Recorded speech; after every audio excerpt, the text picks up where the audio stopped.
So digestive system, respiratory system, short notes, the diseases short notes.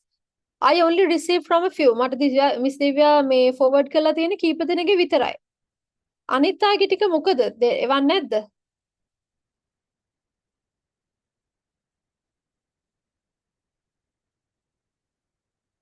එවන්නේ නැද්ද?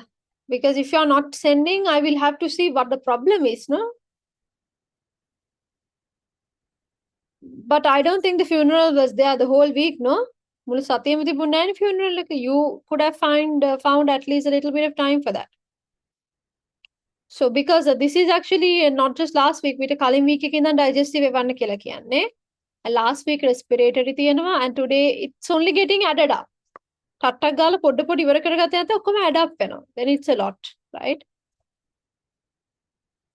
Okay, it's all right, but make sure you send this week, as in the coming week. Yes, please. I remember your digestive system short note. Respiratory එකත් අනිවාර්යෙන් එවලා තියන්න. Okay.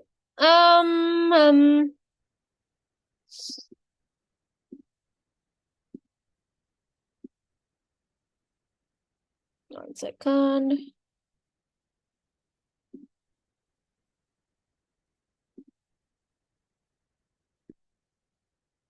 Let me get the textbook. Sorry, I have a note.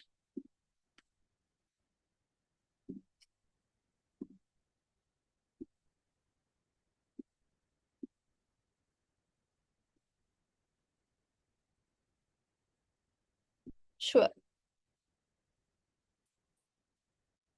We finished respiratory system and we started excretory system. We talked about the urinary system, like pair of kidneys, pair of ureters. That's where we stopped. No, we didn't talk about nephron. Is that right?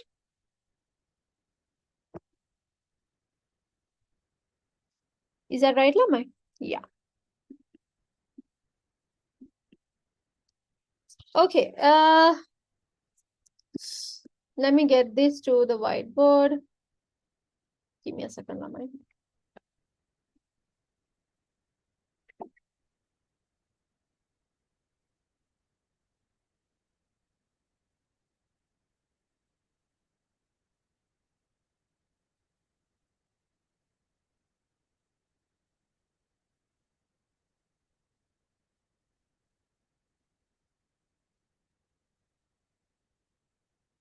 Yes, received yours, Mayundi. Mara forward kala tibba. Okay, so let's get the note to the whiteboard. Api last day kata kara like kidneys wala blood is filtered, so urine is produced. That urine will go through ureters and come to the urinary bladder, where the urine will be stored. And when we get the urge, we release urine, right? So එතනින් පස්සේ තමයි අද අපිට continue කරන්න තියෙන්නේ.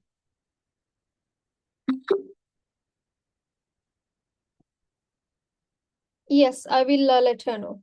Which recordings received? මට තේවලා තියෙන dates ටික.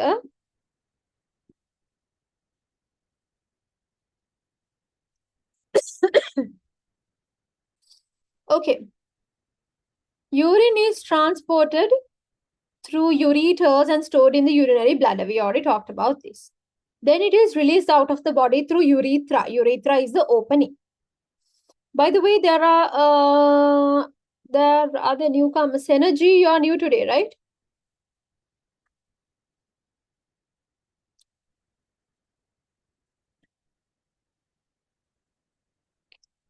Okay.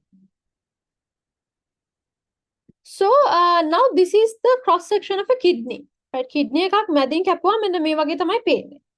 So there are different regions. Don't worry about the terms too much. මේ වටේම තියෙන region එකට අපි කියනවා capsule. Sorry.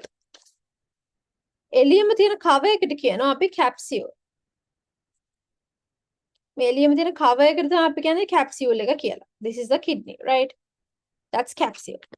And then මෙන්න මේ outermost මේ outer හරිය වගේ තියෙන area එක අපි කියනවා cortex කියලා. That area is cortex. In the kidney, the outer area is cortex. Okay. And Then we have මෙන්න මේ වගේ පොඩි නිකන් triangle මත නෙවෙයි පොඩක් ovals වගේ මෙන්න මෙහෙම තියෙන shapes වගේ තියෙනවා. We call them pyramids. These are called pyramids. So we know capsule, we know cortex, and we know pyramids. And then we have this region මෙතන වලක් වගේ තියෙන මෙන්න මේ region එක. That's called the pelvis. ඒ වලක් වගේ region එකට we call it the pelvis. Then මේ තියෙන urethra එක. urethra එකෙන් තමයි urine filter වෙලා යන්නේ. Okay. And now this one. මේ ඇවිල්ලා renal artery. Renal artery එකෙන් තමයි kidneys වලට blood gain.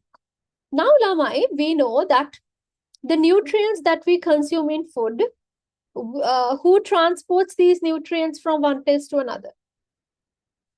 Who transports the nutrients from one place to another?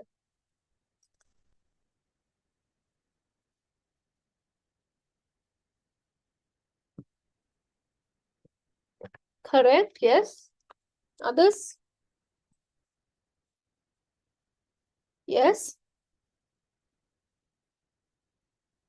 It's blood. Blood is responsible for almost all types of transportations.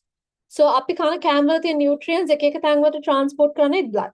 Then api breathe karam oxygen, carbon dioxide. Do you remember alveolus ke? Or diffusion welling oxygen vadi alveoli ke, and then blood well so oxygen transported from alveolus to blood capillary, carbon dioxide transported from the blood capillary to the alveolus, right? So that means gases are also transported through blood. All the waste materials like urea, uric acid, extra waters, salts, all of these are also transported through blood. Harida, එතකොට දැන් ওই blood welling ওই waste එක අපි filter කරලා ගන්නේ. Filter කරන්නේ blood welling. Therefore, this is renal artery. This brings blood to the kidneys. Renal artery kidneys වලට blood ගේනවා. Then kidneys වල filtration එක වෙනවා. Right? The filter වෙලා waste ටික තමයි යන්නේ. ඉතුරු blood ටික මේ renal vein එකෙන් ආයෙ එළියට යනවා. Okay. So that is basically the cross section of a kidney. Is that clear to all of you? Lama, give me a thumbs up. Clear, teacher. Okay. Okay. So here we saw a pyramid, right? Me pyramid dekha zoom kalla tamai me tiyenne. Right? So menne mehema tiyenawa, we can see me dark region, so menne me light region එක we called it the cortex. මෙතන අපි cortex ගැන කතා කරානේ. එතනම me dark region එක we call it the medulla. Okay. And මෙන්න මෙහෙම structure එකක් තියෙනවා. Like මෙහෙම නිකන් බට වගේ ගිහලා චුටි structures තියෙනවා. Like this. මෙන්න මෙහෙම. So තව මේ වගේ ගොඩක් structures මෙහෙම තියෙනවා. These structures are what we call nephron. Okay. So we say kidneys help in removing waste products from the body, right? And kidneys filter blood. So kidneys filter blood කිව්වට ඇත්තටම kidneys ඇතුළේ ඉන්නවා මේ වගේ nephrons. One of these is called මේ ඇවිල්ලා එක nephron කෙනෙක්. ඒ වගේ තව nephron ගොඩක් ඉන්නවා. This is another nephron. And there would be another nephron here, another nephron here. Likewise, there are a lot of nephrons. So actually, kidneys blood filter කරනවා කියවට ඇත්තටම kidneys නෙවෙයි blood filter කරන්නේ. That is done by nephrons. But since nephrons are situated in kidneys, we say kidneys filter blood, right? So kidneys වල function එක ඇත්තටම කරන්නේ nephrons, right? Therefore, we call nephrons the structural, excuse me, the structural and functional unit of the kidney. Kidney එකේ structure wise උත් හැදලා තියෙන පොඩිම unit එක nephron, function wise උත් පොඩිම unit එක nephron. Okay?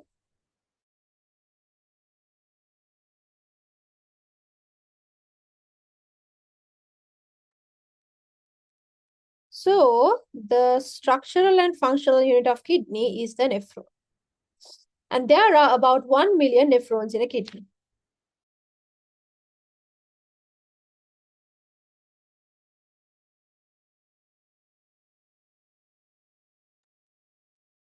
There are about 1 million nephrons in a kidney. Okay. Up to that point, is it clear?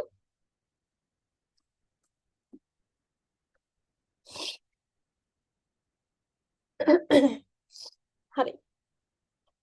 So we need to know the structure of a nephron, right? Then may diagram එක මෙහෙමම තිබුණාවේ.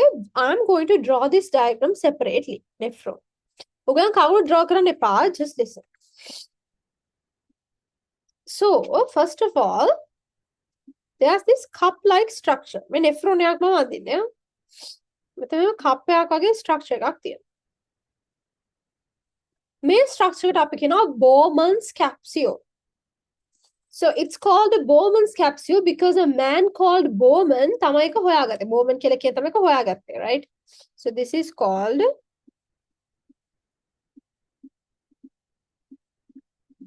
Bowman's capsule. And then මෙතනින් මෙහෙම tube එකක් පටන් ගන්නවා nephron එකේ. මෙහෙම යනවා. ගිහිලා ටිකක් දුර ගියාම එයා එකපාරට මෙහෙම U shape එකක් හදනවා.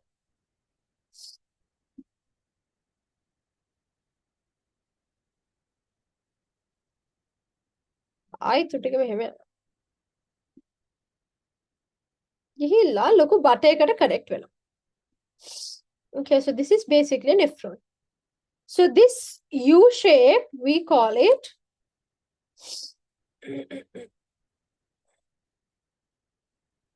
Lama, can you all hear me?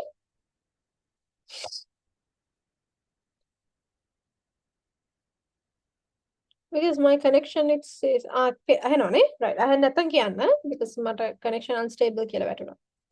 This U shape, we call it the loop of Henle. Give me a second.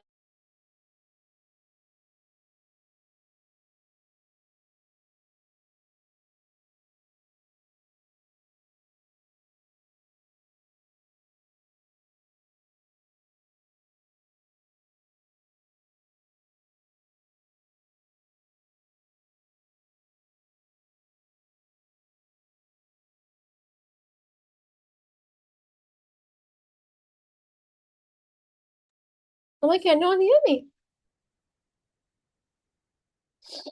Yes, teacher. Okay, my connection is not very stable. It's raining, but I don't know.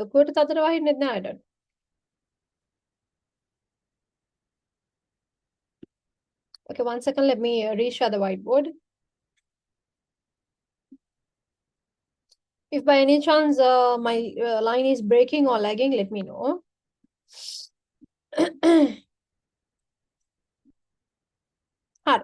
So आप किए में U shape पे कने.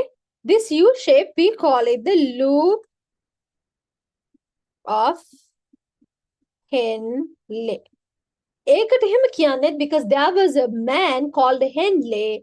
He is the one who discovered this particular part of the nephron. එයා තමයි nephron එකේ මේ part එක discover කරේ. That's why we call it loop of Henle. Then loop of Henle එකේ this part. Now when you take this loop, මෙහෙම පල්ලෙහා මෙහෙම උඩේ ඉඳන් පල්ලෙහාට යන part එකකුත් තියෙනවා, පල්ලෙහා ඉඳන් උඩට යන part එකකුත් තියෙනවා. පල්ලෙහා උඩේ ඉඳන් පල්ලෙහාට එන part එකට we call it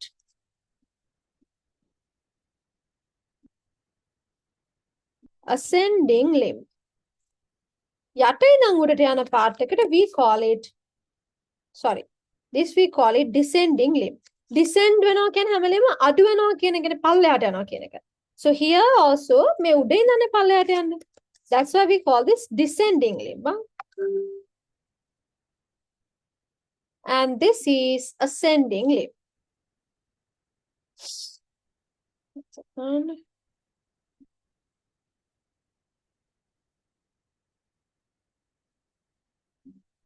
Excuse me, Ramai.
Okay, Lama, I'm sorry. So, ascending limb. Today, Miss Divya is not there, so some of the new students want to join the class. So they have not received the link because Miss Divya is not working. So that's the only problem. That's why I got a call now. Anyways, please excuse me for that. Hi. So Bowman's capsule we know, loop of Henle we know, loop of Henle ke descending limb, ascending limb we know. Then loop between Bowman's capsule and the loop of Henle, when may part we call it.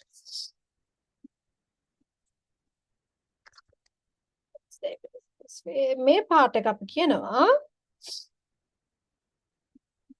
proximal convoluted tubule. And then after loop of Henle, this part we call it the distal convoluted tubule.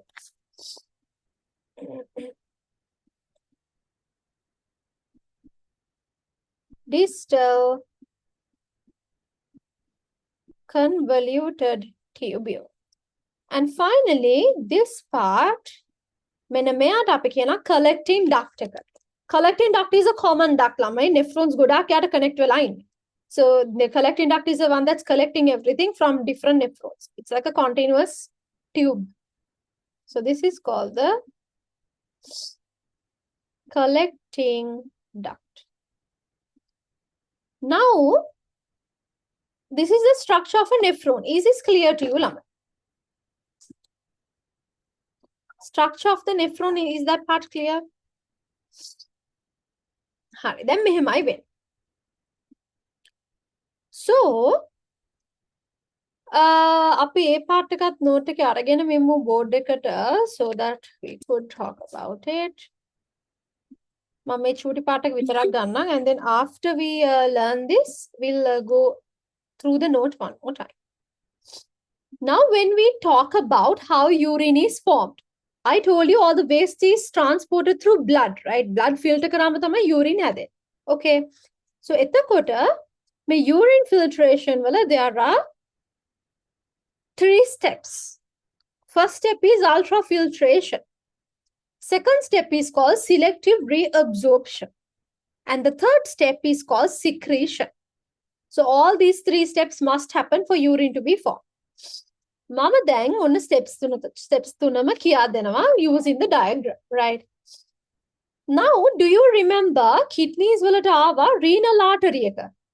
Renal artery is this blood vessel that is bringing blood to the kidneys. Do you all remember that? Renal artery එක?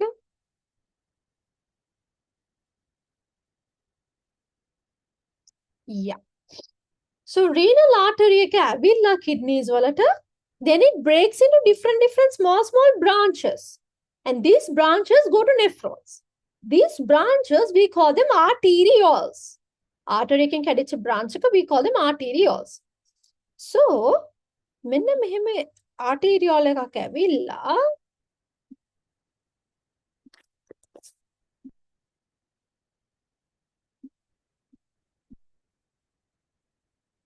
එහෙම ඇතුළට ඇවිල්ලා මෙතන එක එතෙනවා. It tangles. හොඳට එතෙනවා. එතිලා ආය අනිත් එන්න එහා පැත්තෙන් එළියට යනවා.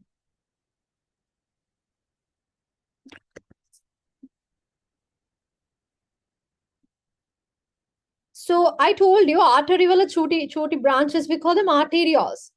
This one we call it afferent arteriole.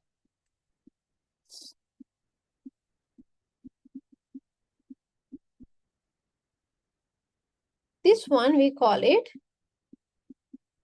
efferent arteriole.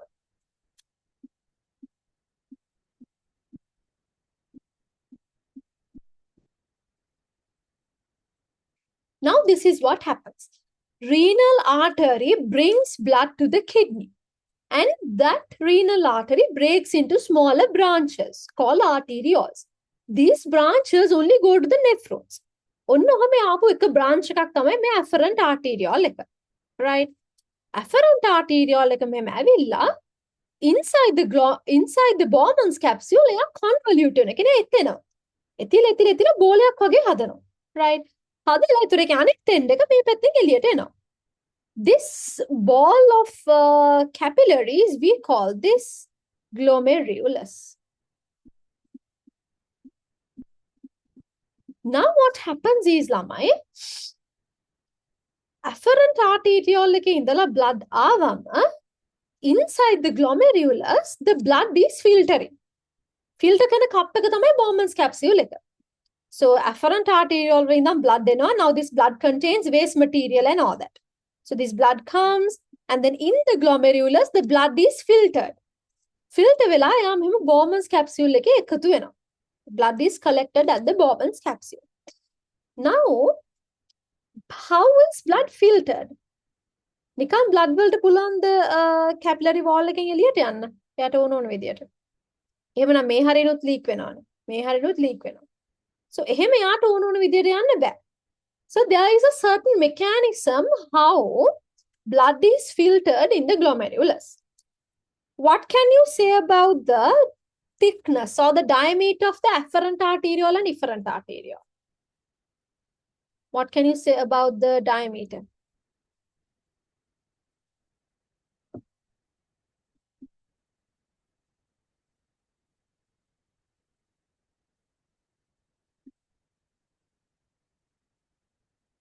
What can you observe?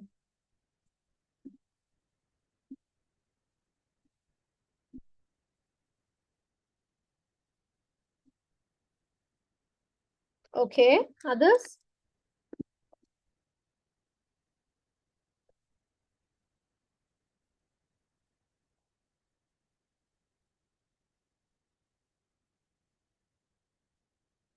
Yes, the diameter of the afferent arteriole is larger than the diameter of the efferent arteriole.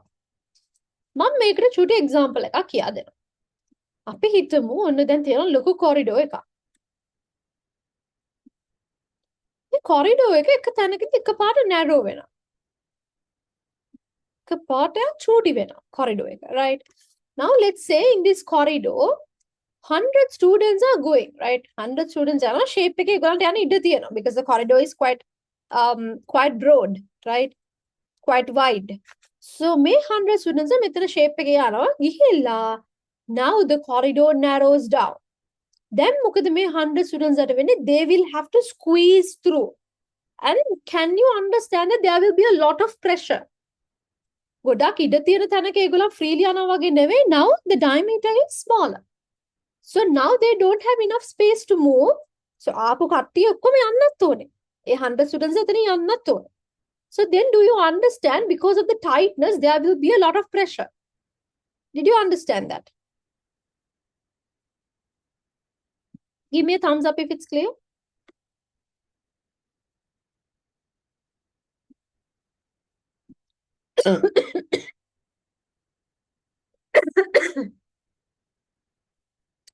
So same thing happens here. Afferent arteriole එකේ diameter එක වැඩි, efferent arteriole එකේ diameter එක අඩුයි. Now all the blood particles are coming in the afferent arteriole නේ. ඒ එන කට්ටිය අර glomerulus එක through ගිහිල්ලා efferent arteriole එකේ යන්නත් ඕනේ. එකම කට්ටිය අර 100 students වගේම එන කට්ටිය යන්නත් ඕනේ. හැබැයි දැන් thickness එක අඩු වෙලා. So thickness අඩු වෙලා හින්දා there's a lot of pressure. Right? There's a lot of pressure. Then what will happen is that a pressure එක වැඩි කමට blood ටික squeeze වෙලා glomerulus එකෙන් මෙහෙම Bowman's capsule එකට වැටෙනවා. Okay, let me tell you again. Afferent arteriole has a higher diameter and efferent arteriole has a lower diameter. Because of that, all the blood coming through the afferent arteriole now will enter the efferent arteriole. But because of the diameter difference, there will be a very high pressure. Because of that high pressure in the glomerulus, the blood will be squeezed. Pressure එක වැඩි නේ ඒක squeeze වෙලා glomerulus එකෙන් එළියට ආවිලා Bowman's capsule එකට වැටෙනවා. Is that clear ළමයි? Is that clear to all of you? එතකොට the filtrate here filter වෙලා වැටෙන එකට අපි sorry filter වෙලා වැටෙන එකට අපි කියනවා glomerular filtrate. We call this the filtrate. Filter වෙලා වැටිච්ච එකට අපි කියනවා glomerulus එකනේ filter උනේ. We call it glomerular filtrate. Okay. So that is the first step. Ultrafiltration කියන්නේ ඔන්න ඔය step එක තමයි. So මොනවාද දැන් ඔය වැටෙන්නේ? What is filtered? Glomerular filtrate එකට එන්නේ water is filtered. Water filter වෙලා වැටෙනවා Bowman's capsule එකට. Then also like urea. Urea is considered as a waste product. So urea. And in addition to that, like certain drugs. Drugs means like medicinal drugs that we take. Then vitamins. Some are the body ke thina vitamins වෙන්න පුළුවන්. Sometimes it could be vitamins that we take from the outside as supplements. Then different hormones. Then glucose, amino acids. And ඒ වගේ දේවල් ඔක්කොම මේකට වැටෙනවා. So now මෙයාවම නම් අපිට මෙයාවම නම් මෙහෙම urine විදියට යන්නේ අපරාධේ, right? Because glucose is a nutrient, no? Amino acid is also a nutrient. Vitamins are also needed. So ඒක ඔක්කොම ගියොත් අපරාධේ, right? But thankfully මේ මැද හරිය තව steps ටිකක් තියෙනවා. We'll come to that. But up to this point, is it clear?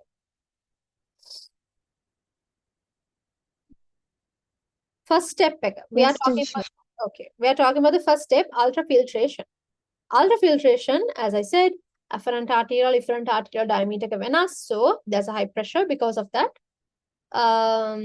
blood is filtering, right? Waste materials are filtered. That's the filtrate is called glomerular filtrate. Water, vitamins, ions, hormones, glucose, amino acids, drugs, ඒ වගේ ඔක්කොම filter වෙලා වැටෙනවා. Okay. සාමාන්‍යයෙන් අපි කියනවා within a minute there's about 120 cubic centimeters of glomerular filtrate. So let's do a bit of math. 1 minute වලට 120 cubic centimeters of glomerular filtrate කියලා කියන්නේ 120 milliliters of glomerular filtrate. Glomerular filtrate එක ඒ විදියටම urine වලට ගියොත් that means every minute we are producing 120 milliliters of urine. That means within 10 minutes අපි 1 liter වලට වඩා urine හදලා. ඒක වෙන්නේ නැහැ. It's not practical. මොකද අපේ body එකේ එච්චර urine store කරන්න බෑ. Okay. So yes, මෙතන එච්චරක් filter වෙනවා, but මැදදී තව steps එකක් තියෙනවා. We'll talk about it. So with that we have finished ultrafiltration. Okay, and we'll go through the note again. Now the next one is selective reabsorption.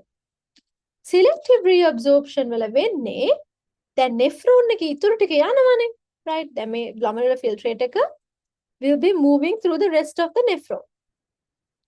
යනකොට දැන් තමයි මෙහෙම එකක් තියෙනවා.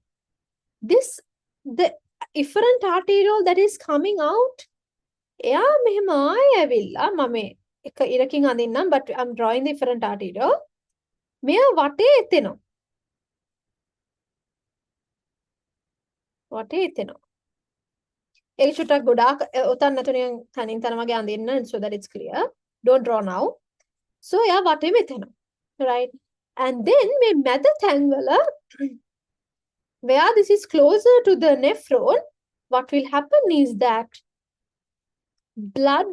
nephron blood මොකද කරන්නේ?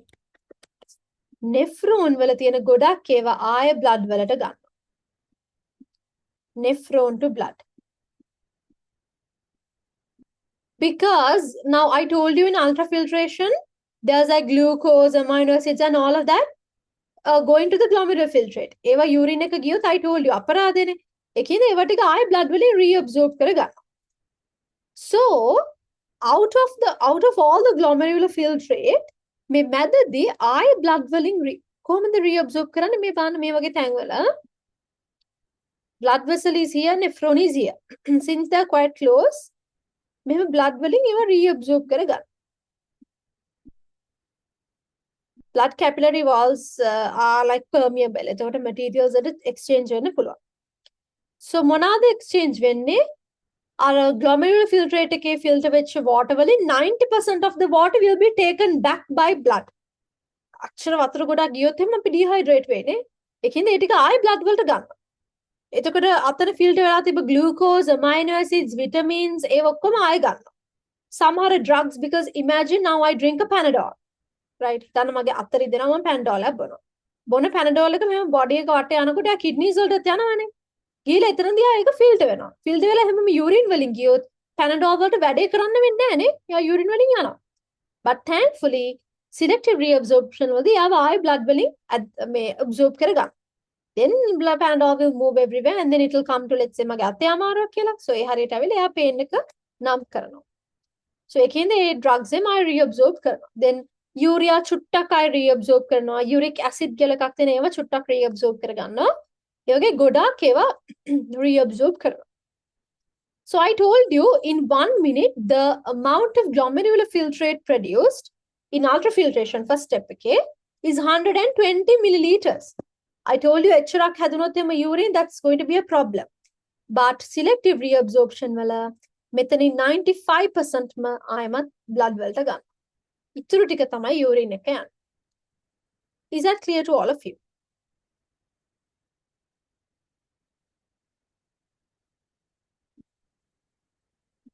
අනිත් එක තමයි ළමයි දැන් glomerular filtrate එකේ glucose filter වුණානේ.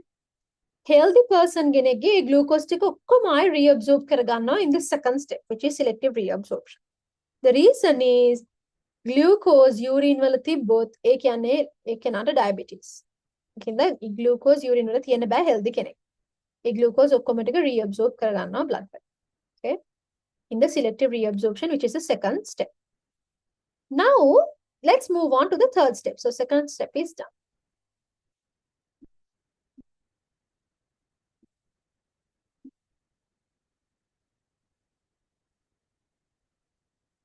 Now let's move on to the third step. Now third step is secretion. Secretion කියලා කියන්නේ now in selective reabsorption materials in the nephron were reabsorbed back to blood. ඒ වගේම secretion වල blood වලිනුත් සමහරව ආය nephron එකට දෙනවා. blood වලිනුත් සමහරව nephron එකට දෙනවා. right? කියන්නේ කලින් glomerular filtrate එකේ filter කරන්න බැරි වෙච්ච ඒවා මැදදී in secretion එයා blood වලට ආයි දෙනවා. Like hydrogen ions, ammonium ions, potassium, ගොඩ ions තමයි. Potassium ions, then certain drugs, some vitamin B, and then there's a compound called creatinine. ඒ වගේම ආයි blood වලට urine වලට දෙනවා. or nephron එකට දෙනවා. So ඒ ඔක්කොම urine එක යනවා. So that is all about secretion. So ultrafiltration වල වෙන්නේ afferent arterial diameter is greater than efferent arterial. Therefore there's a high pressure. So blood will be squeezed and it will filter through the glomerulus to the Bowman's capsule. Then we call it the glomerular filtrate. ඒකේ water තියෙනවා, glucose තියෙනවා, amino acids තියෙනවා, vitamins, hormones, drugs, urea ඔක්කොම තියෙනවා. Then step number 2, selective reabsorption. While the glomerular filtrate is moving through the nephron, because now blood capillaries are entangled, හැමතැනම එතිලානේ තියෙන්නේ. Some materials from the nephron will be reabsorbed back to the blood. Blood ඒවා ගන්නවා. මොකද සමහර ඔක්කොම දුන්නොත් එහේ මෙයාට කේස් එකේද water වලින් ගොඩක් ගන්නවා, then glucose ඔක්කොම ගන්නවා, amino acids ඔක්කොම ගන්නවා, සමහර drugs ගන්නවා, ඒ වගේ ඔක්කොමයි ගන්න. ඊට පස්සේ secretion කියන step එකේදී සමහර ඒවා blood වලින් nephron එකට දෙනවා. Like hydrogen ions, ammonium ions, potassium ions, creatinine drugs ඒවා. And then ඔය ඔක්කොම උනාට පස්සේ ඉතුරු එන ටික තමයි මෙහෙම collecting duct එකට යන්නේ. That is urine. ඊට පස්සේ collecting ducts එකතු වෙලා ඒ ඔක්කොම ටික urine එකට ගෙනල්ලා urinary bladder එකේ තියලා urethra එකෙන් release කරනවා. Before we move on to the note, is it clear? Secretion.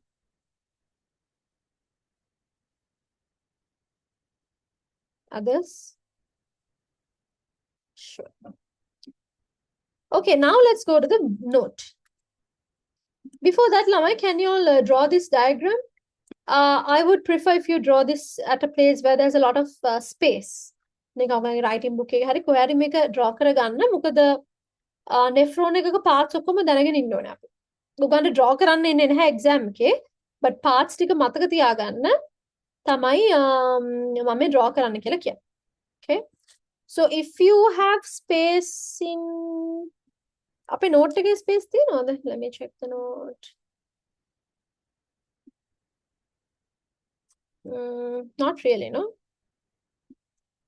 එහෙම තියනවා කියලා ඔයගොල්ලන් හිතනවා නම් ඒක ලිව්වත් කමක් නැහැ, but I don't think there's much space.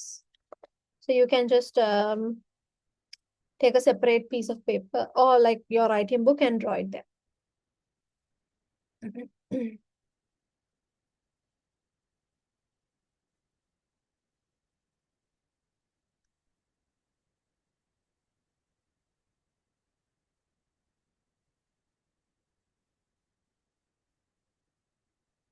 Um, why is that laser used to remove kidney stones harmful to kidneys? So actually හරියට ගත්තොත් මෙයා හැම ලොකුවට harmful නැහැ. The thing is like do you remember in waves we learned about lithotripsy? Lithotripsy කියලා කියන්නේ අපි ultrasound waves use කරලා අපි කෙලින්ම like stones blast කරනවා, right? So ultrasound waves වල laser එකක් විදිහට අපිට යවන්න පුළුවන්, right? So the ultrasound waves වෙනම laser එක use කරන එකට අපි කියනවා laser lithotripsy.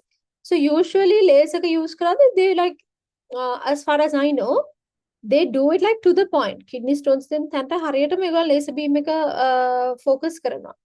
So එතකොට kidney එකට තියෙන damages as far as I know අඩුයි, but damages නැහැ කියන්න බෑ. So side effects තියෙන පුළුවන්. Like kidney lining එක damage වෙන්න පුළුවන්, like there could be like irritate වෙලා නිකන් internal bleed දෙන්න වගේ පුළුවන්. And also like another thing is laser beam එකක් දැම්මම මේකේ ගොඩාක් heat generate වෙනවා. So that may also not be good for the kidney. So ඒ වගේ දේවල් තමයි. එතකොට but I don't think that's very common. Just but it could happen. There could be side effects. The thing is laser use කරන එක හරිම ultrasound waves use කරනකොට හරිම මේ efficient, හරි successful. Laser use කරන එක. මොකද අර ගානටම අර එතනටම point කරලා යවන්න පුළුවන් ultrasound waves වලට වඩා. Okay, quickly do this. While you do this, excuse me for 3-4 minutes. එතක ඔයගොල්ලෝ මේක draw කරගන්න. If you have different colors, I wouldn't mind you using different colors. Just don't take too much time.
Done, Lamai?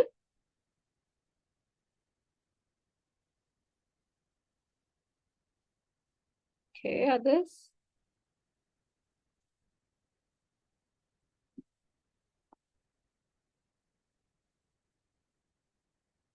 Okay, some of you want a few minutes. I'll give you like 2 more minutes. I think 2 minutes is enough.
All right, Lamai, I think that is enough time. Let's move on. So now that we talked about the diagram, we also, you can hear me, no?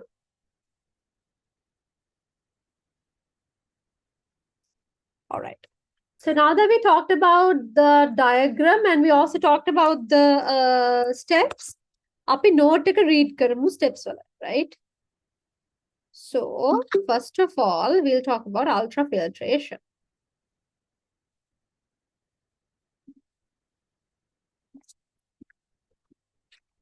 One second. The note is not coming to the whiteboard. So by the way, newcomers, you don't have the note, no? Hiruni, you don't have the note. So for now, just follow the whiteboard. But yeah, you can request the note later. Okay. So මම දැන් note එකේ තියෙන කියවන්නම් මොකද note එක board එකට ගන්න විදියක් නැහැ. Okay, step 1 ultrafiltration. Afferent arteriole enters into the Bowman's capsule. We talked about that. They make a dense network of capillaries inside the Bowman's capsule. This is called the glomerulus. Okay, that also we talked about. The blood pressure in the glomerulus is high.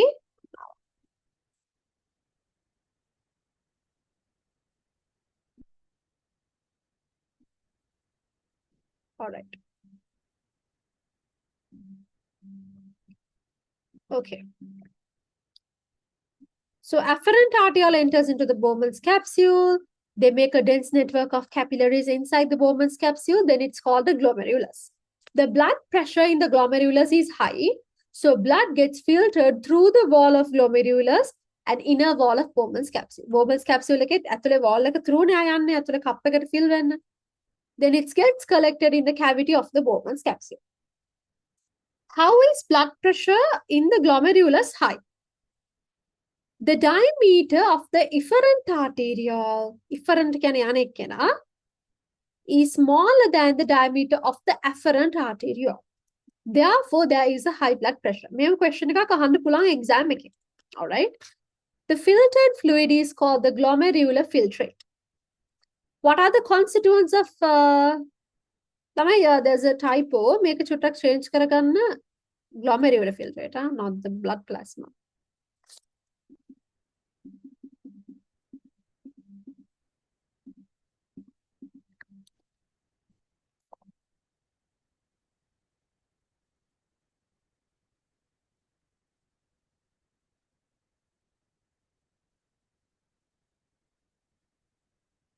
What are the constituents of glomerular filtrate? So let's see what is there here. There's water, glucose, amino acids, vitamins, drugs, various ions, hormones, and urea. Large molecules like plasma proteins and blood cells are not present. So local molecules are filter වෙන්නේ but පොඩිව ඔක්කොම filter වෙලා එනවා. Okay. So large molecules means blood cells and plasma proteins. So they don't get filtered, but most of the other things do get filtered, right? So that's the first step, ultrafiltration. Then let's move on to the, is that clear, Lamai? අපි දැන් note එක read කරේ දැන් ඒකයි. Okay. Then selective reabsorption.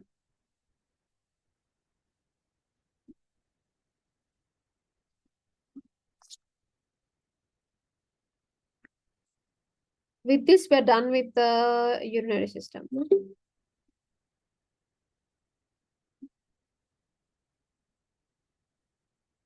All right.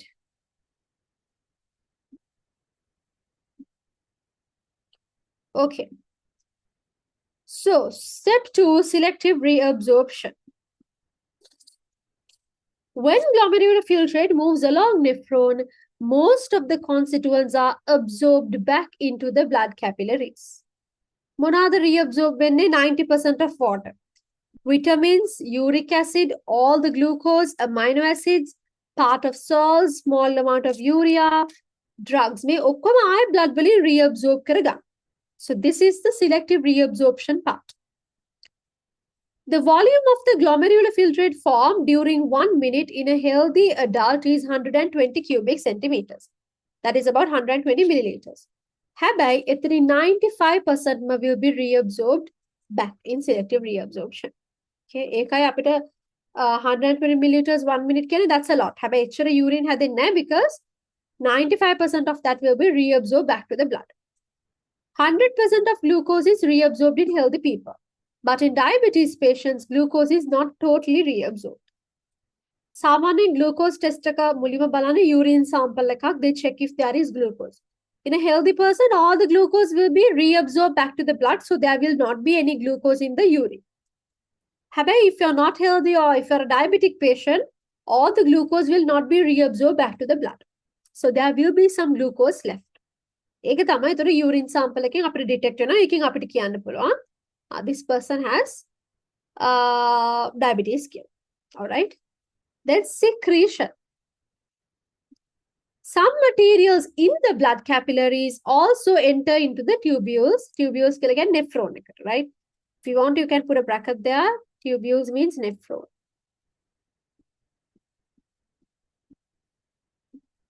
So some materials in the blood capillaries also enter the tubules when the glomerular filtrate is moving. One are the hydrogen ions, potassium ions, ammonium ions, creatinine, drugs, vitamin B.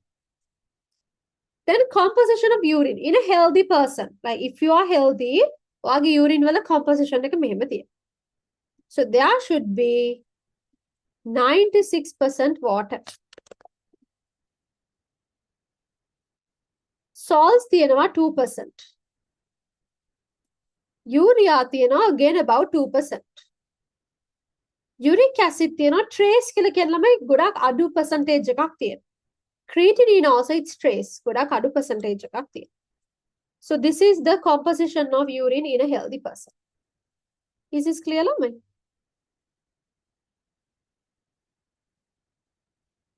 Others? All right. So what do you think about the excretory Clear, system? teacher.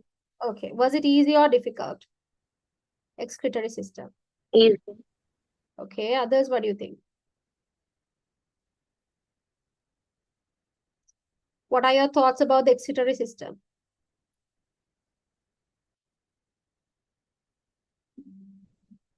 ළමයි?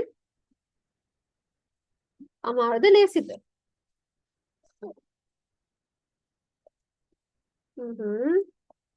Wait, I'll answer your question, Tirura. Okay. Yeah, it's okay. There's nothing much to study though, no? Like, Mahalakota, yeah, not bad. There's nothing, yeah, most of it study කරන්න කියලා දෙයක්වත් නෑ නේද? Yeah, okay. So, yeah, okay, good. So you have different thoughts, but කාටවත් difficult නෑ, so that's a good thing. So this is a very good question because now Tinura අහනවා creatine කියන එකයි creatine powder කියලා තියෙනවා. එකයි creatinine කියන්නේ දෙකක්ද එකක්ද? So creatine powder is like ගොඩක් gym යනකොට for fitness ඒවට එහෙම ගොඩක් use like like a supplement මොකද protein powder එකක් වගේ ඒකත් දාලා shake කරලා like you can drink it. So yes, there are two different things. මොකද creatinine කියන්නේ waste product එකක්. හැබැයි creatine කියන්නේ එහෙම එකක් නෙවෙයි. එයා ඇවිල්ලා compound එකක්. එයා muscles වලට තමයි තනිකර ගිහිල්ලා affect කරන්නේ. Muscles වලට affect කළා it helps to like produce energy and store energy in the muscles. So creatine is that. Creatinine කියන්නේ මෙයා waste product එකක්. So ගොඩක් වෙලාවට like the reason why fitness වලදී ගොඩක් creatine ගන්න හේතුව තමයි ඒක කියන්නේ it helps to improve like the strength and it makes you perform better, right? It can again strength එක වැඩි කරනවා efficiency වැඩි කරනවා something like that. So yes, creatine කියන අතරම හොඳ දෙයක් ඕනවට වඩා හොඳ නැහැ but අපේ body එකට හොඳයි. But creatinine කියන්නේ හොඳ දෙයක් නෙවෙයි. Creatinine is a base, that's why we need to remove it. Okay, I hope I answered your question. Let's move on to the next system, blood circulation.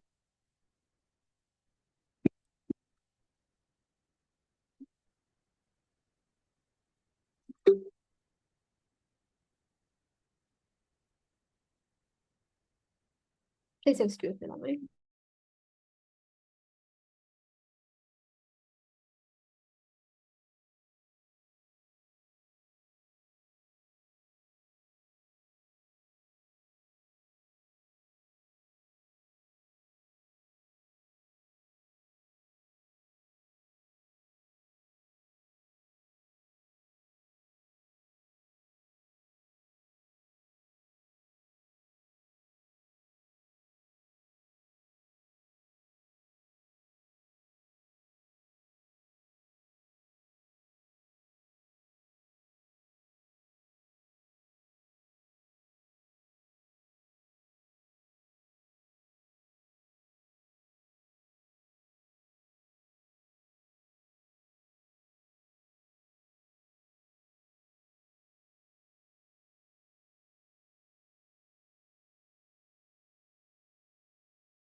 Okay, I'm sorry, Lamai. I have maybe because of the bad weather, I have a little bit of what do you call it? Phlegm situation එකක් තියෙනවා. That's why I was sneezing also. So please excuse me if I randomly mute. ගිය සතිය තුනේ ඔයගලන් class එකේදීද ඒක? Last week in one class it got very bad for me. Yes, මේකද උනේ? No, no. මං හිතන්නේ grade 10 class එකක උනේ.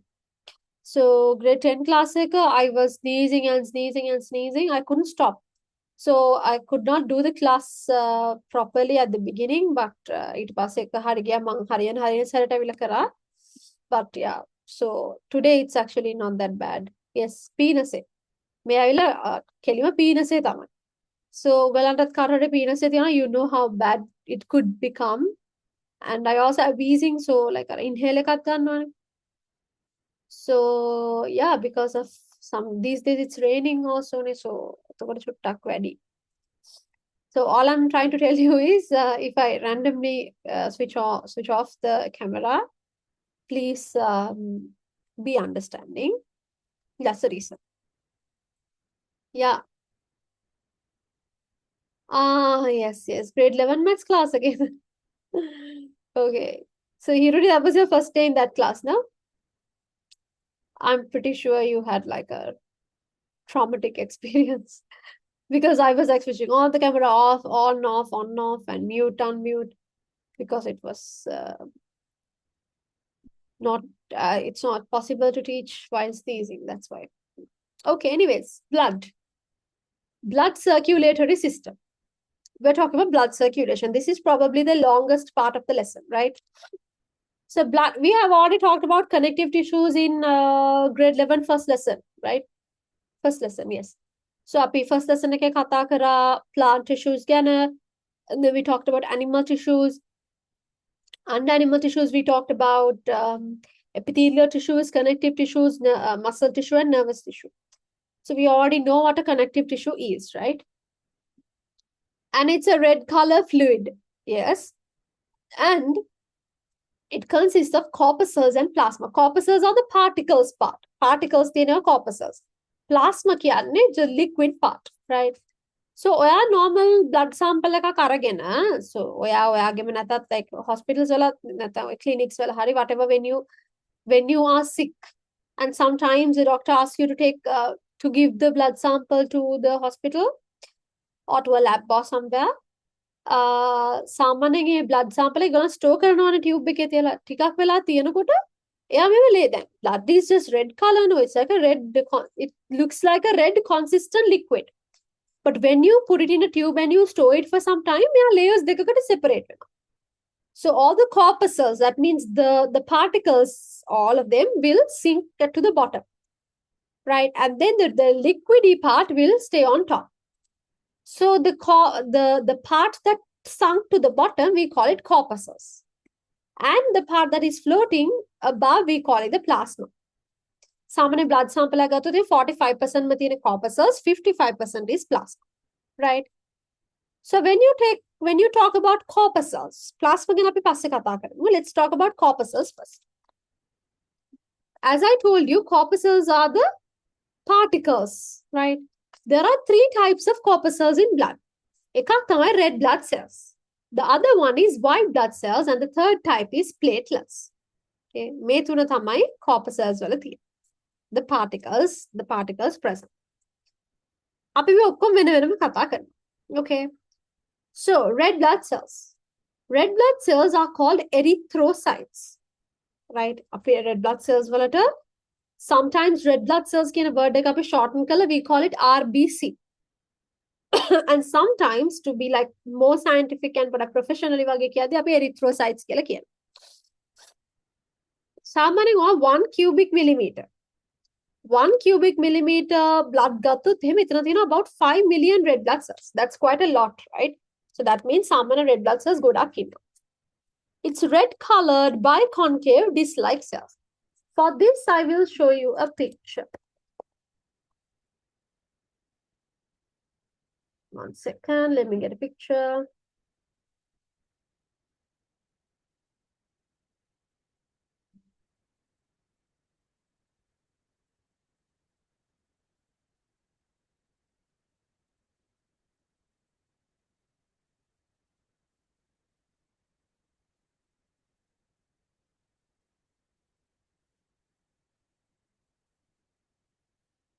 like this, like this. I will take several pictures so that I could show you.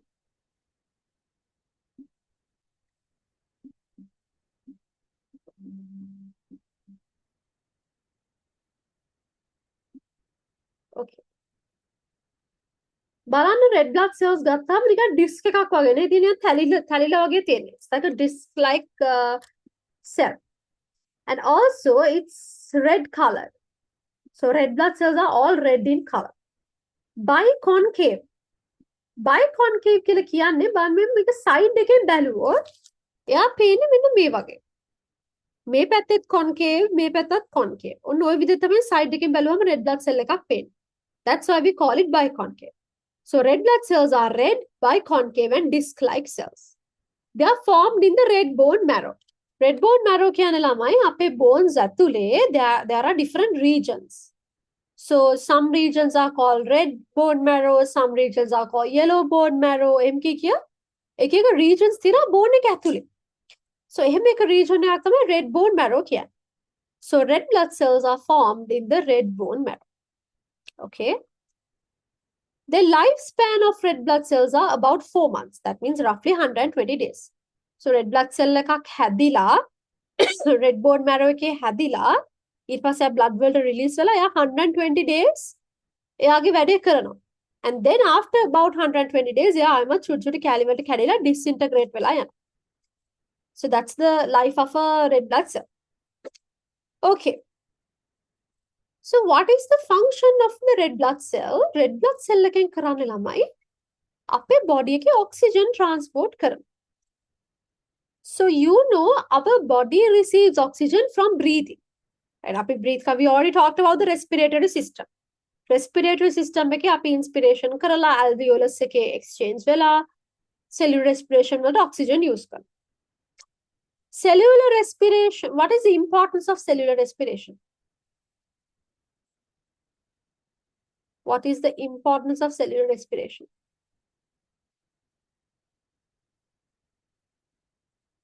Others? Okay, others?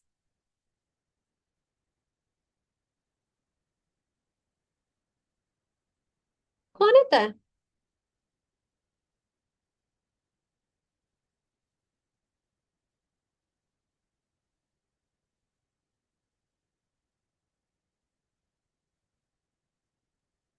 To get energy, right? Cellular respiration is to get energy. आपने कर ला थी ना already, huh? So energy මොකටද ඕනේ for everything. අපේ body එකේ වෙන හැම දෙයකටම energy ඕනේ. Even if I'm sleeping, my body is still working. මම කිව්වා නේද? නිදාගෙන ඉන්න වෙලාවටත් body එක වැඩ. So for all of that, like my heart is working and my systems are working. And මම මුකුත් වැඩක් නොකර හිටියත් my eyes are blinking, again my systems are working and all of that. So එක්කොටම energy ඕනේ. So අපිට අතන ගොඩාක් energy ඕනේ වෙනවා. So ගොඩාක් energy හදන්න නම් ගොඩාක් cellular respiration කරන්න ඕනේ. Right? And ගොඩාක් cellular respiration කරන්න නම් ගොඩාක් oxygen එන්නත් ඕනේ. Right? කොහෙන්ද oxygen ගන්නෙ? atmosphere එකේ.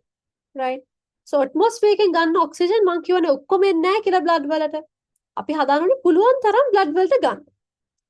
So red blood cells මොකද කරන්නේ? They are the ones who are catching oxygen from the alveolus and carrying it everywhere. Oxygen එහෙට මෙහෙට transport වෙන vehicle එක තමයි red blood cell කියලා කියන්නේ. Okay? So red blood cells don't have a nucleus. Usually in most of the cells we have discussed, they have nuclei. But red blood cells don't have a nucleus. Why? Nucleus එකට ලොකු ඉඩක් යනවානේ. ඒතර nucleus එකට ඒ space එක දුන්නොත් oxygen transport කරන්න ඉඩ බාධි වෙනවා. ඒක හින්දා what they have done is they have removed the nucleus. They have removed the nucleus and ඒකෙනුත් ඒගොල්ලන් they have provided more space for oxygen to be carried. So they do not have a nucleus. Why? To provide more surface area to absorb more oxygen. More oxygen means more cellular respiration. That means more energy. So lamai red blood cells wala me red color again because of hemoglobin. Right? If you want, you can write it. Red color.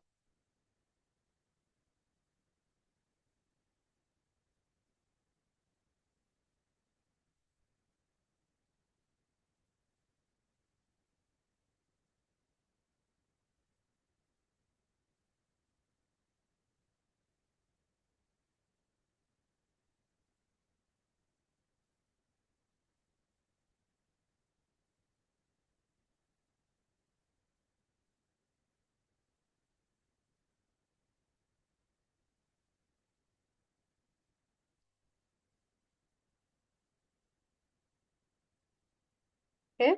Liwada. So hemoglobin is red in color. Hemoglobin can pigment එකක් ළමයි. Hemoglobin red in color and hemoglobin is there in red blood cells. The red blood cells වල red color එක ඇවිල්ලා තියෙන්නේ because of hemoglobin. Because hemoglobin is what is red in color. The hemoglobin තමයි මේ oxygen carry කරන්නේ. Right? So in the alveolus, when blood is receiving oxygen, red blood cells will in the hemoglobin binds with oxygen and forms oxyhemoglobin, right? So hemoglobin bonds with oxygen and forms oxyhemoglobin.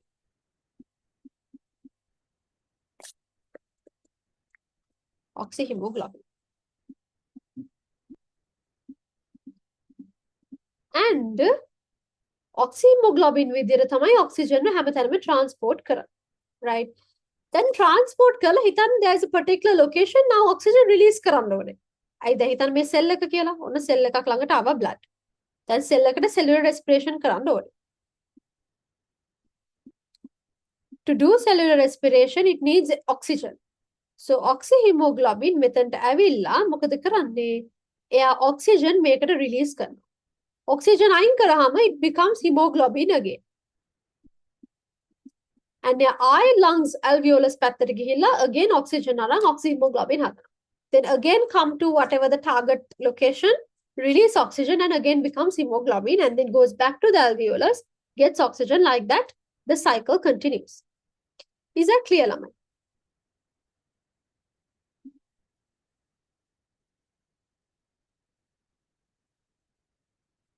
Is that clear to all of you?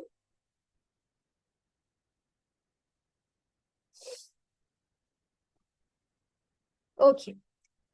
So එහෙනම් මෙතන තියෙන ඒ ටික තමයි hemoglobin is present, binds with oxygen and forms oxyhemoglobin to transport oxygen to cells.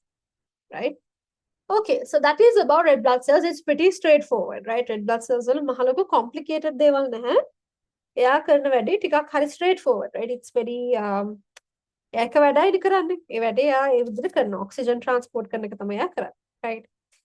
Now, let's talk about white blood cells. Larger in size but smaller in number than red blood cells. Okay. ඒ කියන්නේ the red blood cells අපි ගත්තොත් එහෙම ගොඩක් ඉන්නවානේ. We said that in 1 cubic millimeter there's about 5 million red blood cells. But white blood cells එච්චර නැහැ. Right? White blood cells අඩුයි. හැබැයි එක white blood cell එක size එක ගත්තොත් it's bigger than a red blood cell. Right? If you take one white blood cell, it's bigger than a red blood cell. But the number of white blood cells is less than the number of red blood cells. Okay. So they have given a ratio. Red blood cells to white blood cells ratio එක ළමයි 600 to 1. For 600 red blood cells, there's only one white blood cell. So ඔයගලන්ට idea එකක් එනවනේ කොච්චර අඩුයිද කියලා, right? One second.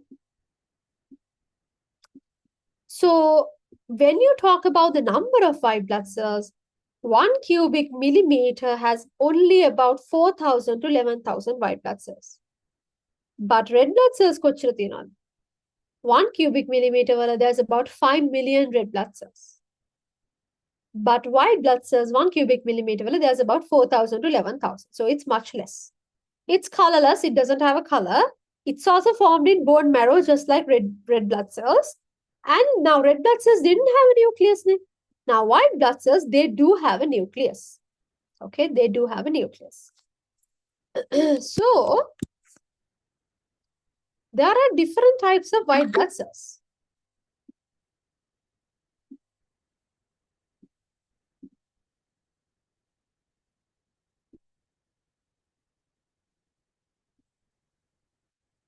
What are the different types? Now, white blood cells can mainly be divided into two types called white blood cells and, granulocytes and non-granulocytes. Okay. So, lamai, granulocytes කියන්නේ මෙහෙම. දැන් මෙතන මේ පොඩි ඇටට වගේ තියෙන grains තියෙන ඒක නම් ඒක වෙනම එකක්. It's not usually in monocytes they don't have grains. But මෙන්න මේ තුන් දෙනාටම grains තියෙනවා නේද? grains වගේ පොඩි ඇටට වගේ තියෙනවා ඒගොල්ලන්ගේ cell එකේ grains. That is why we call them granulocytes. But මේ දෙනාට එහෙම නැහැ. So they are called non-granulocytes. That is how we separate granulocytes and non-granulocytes. So for granulocytes, we have three examples. One other, neutrophils, eosinophils, and basophils. These are the two types. Non-granulocytes, we have lymphocytes and monocytes. Lama, in another 5 minutes, we are going to, I'm going to give you a question to do, right? Actually, the reason is because මේක එක දිගට කරන් යනකොට you kind of get bored, right? දැන් මම කියනවා ඔයගොල්ලෝ අහන් ඉන්න. So let's do like a small question at around 8:30 8:35 වගේ අපි පොඩි question එකක් කරමු. Okay? The question is based on digestive system. All right. තා චුට්ටක ඒක කරමු. Okay. So non-granulocytes are lymphocytes and monocytes. බලන්න මේගොල්ලන්ගේ ස්ට්‍රක්චර් එක ලොකුවට අහන්න නැහැ. මෙයාගේ බලන්න මේ තියෙන නියුක්ලියස් එක. මේ එක නියුක්ලියස් එක but මේ අමුතු shape එකක් හදලා තියෙනවා. They only have one nucleus but it has formed a different shape like a chain. මෙතරම් මේ එක නියුක්ලියස් එක හැබැයි යානික headphones වගේ ස්ට්‍රක්චර් එකක් හදලා තියෙනවා. මෙයා ගත්තොත් මෙතරම් this is one nucleus but it's like a fish like shape.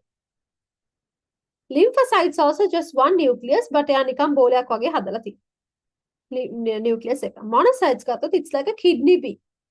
Kidney bean එක කියන්නේ නිකන් cashew එකක් වගේ නේ. මත මුං ඇටයක්.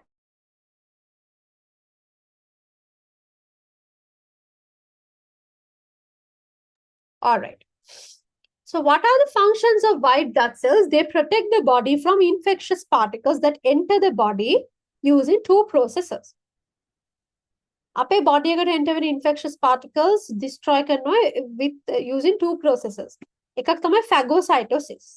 Phagocytosis කියලා කියන්නේ white blood cell will හිතන්න මොනවාද අපිට එන infectious particles like a bacteria or a virus or a fungus or like some other microorganism කවුරු අපේ body එකට enter වෙනවා. එයාචර හොඳ කෙනෙක් නෙවෙයි. එතකොට මොකද කරන්නේ? White blood cells will become active. And then they will come and they will attack the infectious particle. So destroy කරන there are two methods. එකක් කෙලින්ම white blood cells ම ගිහිල්ලා they blast the infectious particles. We call it phagocytosis. ඔයගොල්ලන් දැනගන්න ඕනේ නෑ මේ වගේ definitions එහෙම but නිකම්ම වචනයක් දුන්නොත් you don't know. No, that's why I'm explaining like what happens. So they go and blast the infectious particle, that is phagocytosis. By producing antibodies කියලා කියන්නේ now white blood cells don't go and destroy them, but they form an army. So මම මේක ඉස්සර immunity ගැන කොහරි කතා කරද්දී මම ඔයගන් කිව්වද කියලා මට මතක නැහැ. But so usually ගත්තොත් එimhe හිතන්න kingdom එකක් කියලා. Kingdom එකක් තියෙනවා. And the kingdom has an army, right? ඊපස්සේ දැන් enemy කෙනෙක් එනවා. enemy කෙනෙක් ආවම enemy එක්ක අපේ army එක fight කරනවා. අපේ army එක strong නම් අපි ඒ fight එකෙන් දිනනවා. එතකොට අපිට අපේ kingdom එක protect කරගන්න පුළුවන්. හැබැයි enemy strong නම් අපි ඒ fight එකෙන් පරදිනවා. So enemy will come and attack our land, our kingdom. ඒ වගේම තමයි human body එක. white blood cells මොකද කරන්නේ? ඒගොල්ලන් හදන army එකක්. army එකට අපි කියන antibodies. army එක තමයි antibodies කියලා කියන්නේ. So when an infectious particle like bacteria, virus, ඒගොල්ලන් තමයි enemy. So bacteria, virus, they come inside your body. ආපු ගමන් මොකද කරන්නේ? antibodies එක ගිහලා ගොත ගහ ගන්න. So if our immunity system is strong, ඒක නර අම්මලා කියන්නේ කොල කන්න මේවා කන්න ප්‍රතිශක්තිකරණය වැඩි කරනවා නැත්නම් immunity එක වැඩි කරනවා කියලා අම්මලා කියන්නේ, right? Because there are certain food items that make you stronger. So ඔයාගේ immunity system එක strong නම් ඒකේ හැදෙන ඔයාගේ body එකේ හැදෙන antibodies are strong. So එතකොට පුළුවන් ඒගොල්ලන්ට ගිහිල්ලා අර infectious particle එක, whether it's a bacteria or a virus, destroy කරලා දාන්න. But if your immunity is not that strong, ඔයගොල්ලන් හරියට නිදා ගන්න නැහැ, හරියට nutritious කෑම කන්නේ නැහැ, always under stress, හරියට exercise කරන්නේ නැහැ. එහෙමනම් ඔයගොල්ලන්ගේ immunity system එක weak. එතකොට හැදෙන antibodies උත් weak. So then what will happen is that the enemy will win. එතකොට virus එක හරි bacteria එක හරි win කරලා ඒගොල්ලන් ඇවිල්ලා ඔයගේ body එක infect කරනවා. Then you get the disease. Right? So මේ විදි දෙකෙන්ම white blood cells can protect our body. During the time of microbial infections, percentage of white blood cells increase. ඔයාට මොකක් හරි viral flu එකක් හරි මොකක් හරි bacterial disease එකක් හැදුනම ඒ හැදෙන කාලේ අපේ body එකේ usually white blood cell count එක වැඩි. ඇයි white blood cell දැන් කොහොමද හදන්නේ මේගොල්ලන් අයින් කරලා දාන්නනේ. So white blood cell count එක usually වැඩි. Okay? Up to that point is it clear ළමයි?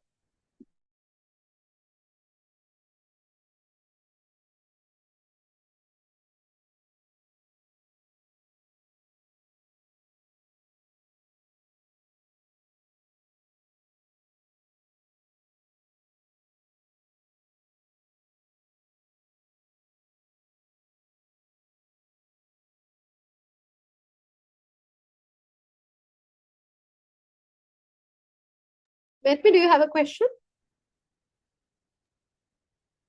Teacher, why is the nucleus in the white blood cell significantly large? There is no particular reason that I'm aware of, but white blood cells do have very interesting nuclei. සාමාන්‍යයෙන් lab tests වල හරි microscope එක යටදී හරි බලද්දී now there are different types of white blood cells now. So the type we identify solely based on the nucleus. Nucleus එකේ shape එකෙන් තමයි අපි type එක identify කරන්නේ. But why the shape is like that, I'm not exactly sure, but I don't think there is any scientific reason behind that either. But I'll check. Yeah, they're pretty funny, yes. ඕගලන්ට නම් එන්නේ නැහැ වෙන වෙනම අඳුර ගන්න, but A levels වලදී ඒක අඳුර ගන්නත් වෙනවා. So the importance in these different types is that එක එක level වලට එක එක white blood cells තමයි ටිකක් වැඩි වෙන්නේ. So let's say you get a certain disease. A disease එකේදී neutrophils තමයි action එක කරන්නේ. So එතකොට ඔයගොල්ලෝ body එකේ neutrophils count එක වැඩි වෙනවා. තව වෙන ලඩක් තියෙනවා ඒකේදී වැඩේ කරන්නේ lymphocytes. එතකොට ඔයගේ body එකේ lymphocyte count එක වැඩි වෙනවා. So likewise, all these different white blood cells, they have different functions. But specifically regarding the shape of the nucleus, I'm not sure there is much scientific evidence, but I will check that. And I'm not very aware, but I'll check it. Okay with me? Okay. Now, I want us to do a question. Right, එක දිගට biology කතා කරානේ පැය එකමාරක්ම.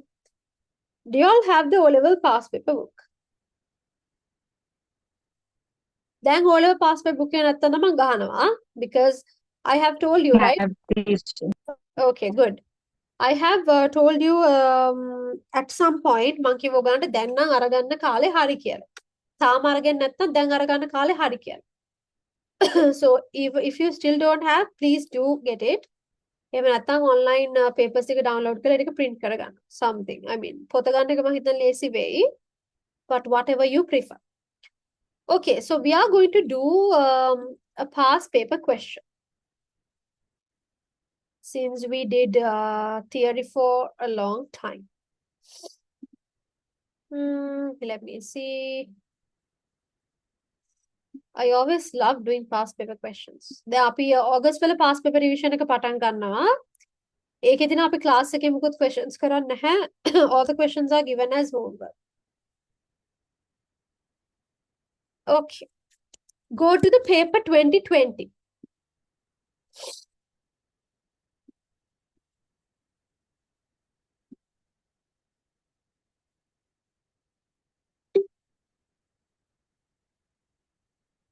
මම question එක board එකේ දානවා.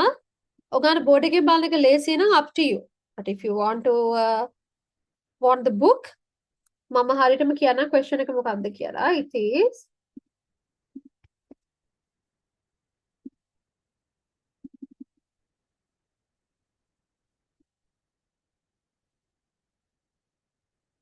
paper 2020. Okay, paper 2, okay. Part B, okay. Fifth question.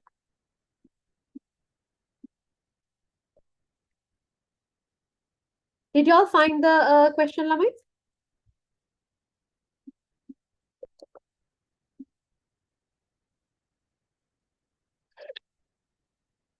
Did you all find the question?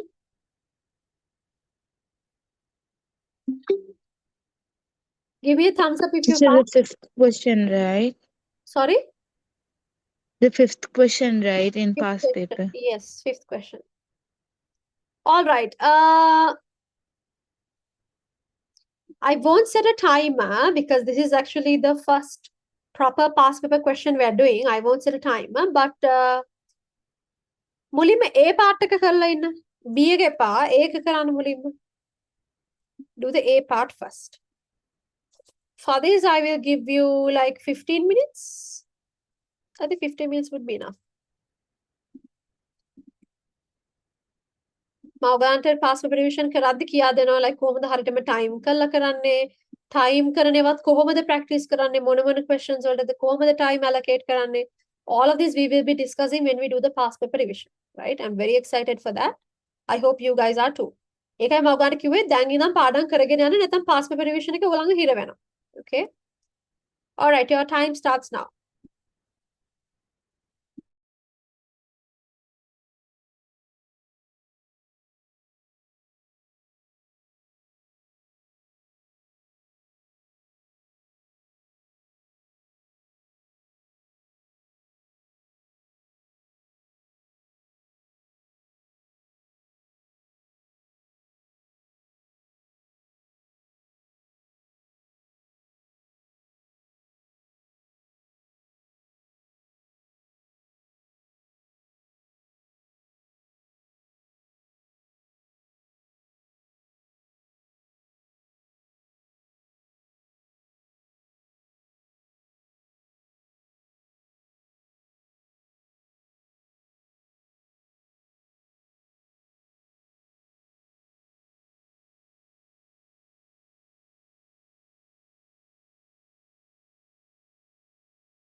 Okay, ළමයි. Did you all do the question?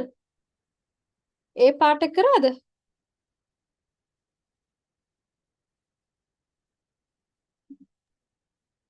ළමයි, can you all hear me? Okay. Yes, teacher. I think since I gave 15 minutes, that should be enough time for all of you to complete. What do you think? Was it easy or difficult? Yes, teacher. Okay. How was it? Was it easy or difficult? Okay, teacher, like in medium range. Mhm. Okay, interesting. Let's correct. මාතකම correct. අපි නෑ අපි ඒක correct කළා මම B එක time දෙන්න. Okay? Okay. Fifth එකේ A එකේ Roman number 1. Name the parts labeled P, Q and R. P කියන්නේ මොකද්ද? This is P. What is P?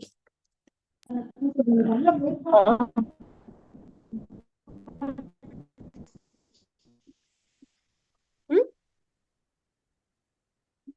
Okay, others? Stomach. Mm-hmm. Yes. So P is stomach. What is Q, ළමයි?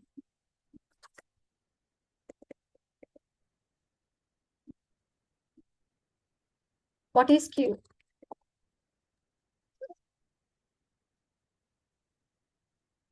Others?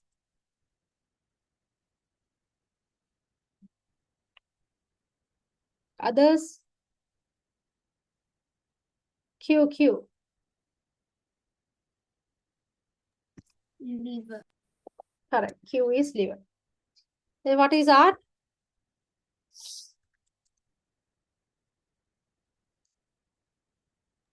Pancreas. Pancreas. Yes. Pancreas. So P, Q, R is those three. ඒක නම් ලේසිනේ. Type parts අඳුර ගන්නනේ. Okay, Roman number 2. Briefly describe Is how how does they give marks for these? I'll tell you that. අපි මම මේ කියවනාට පස්සේ marks එන විදිහ කියන්නම්. Roman number 2, describe briefly how food is subjected to mechanical digestion in P. So P is stomach. So how Okay, does teacher. mechanical digestion happen?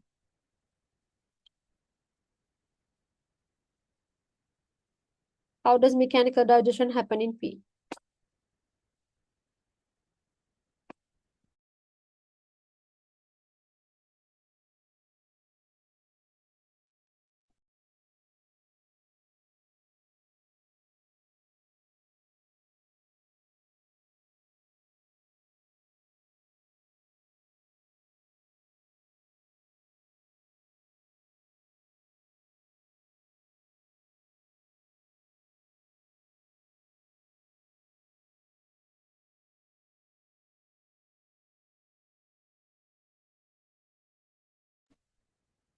Yes, others? I'm getting some answers in the chat box.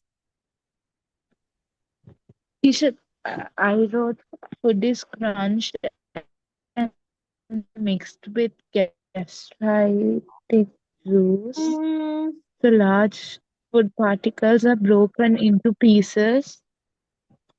no, So this is how. that's not in the stomach, and that's also not mechanical digestion.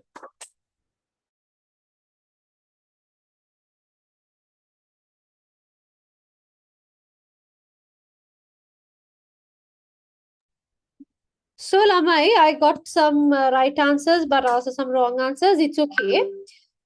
So, chewing food and okay. So, ape kata kara already. Mechanical digestion in the mouth or the buccal cavity. What happens is, teeth teeth are chewing the food and breaking them into small pieces. Tongue is mixing the food and all that, right? ඊට පස්සේ esophagus එකේ කොහොමද අපි chemical නෙවෙයි කතා කරන්නේ, so we can't talk about enzymes.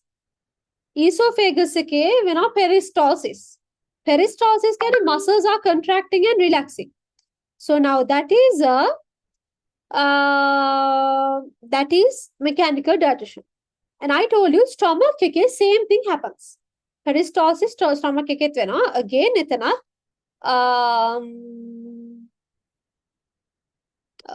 මොනවාද peristalsis වෙනවා. එතකොට තමයි අර footballers එක නෙන්නේ. Footballers එක කැඩිලා යනවා. But gastric juice like HCl, pepsin, and in infants, renin, all of that is chemical digestion. ඒකින්ද අපිට gastric juice කිව්වොත් මේක වැරදි දාන්න. You can just write by peristalsis. What's the question? Describe briefly, right? So we have to describe it.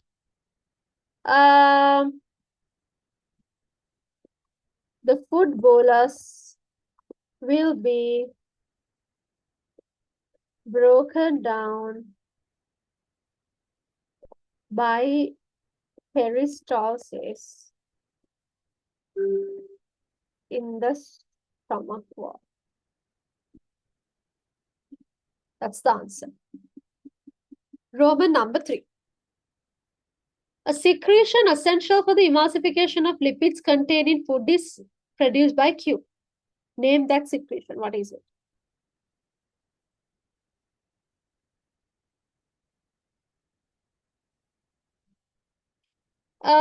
කොහොමද තිනුර answer කළේ? Chyme කොහොමද ඒක mention කරේ?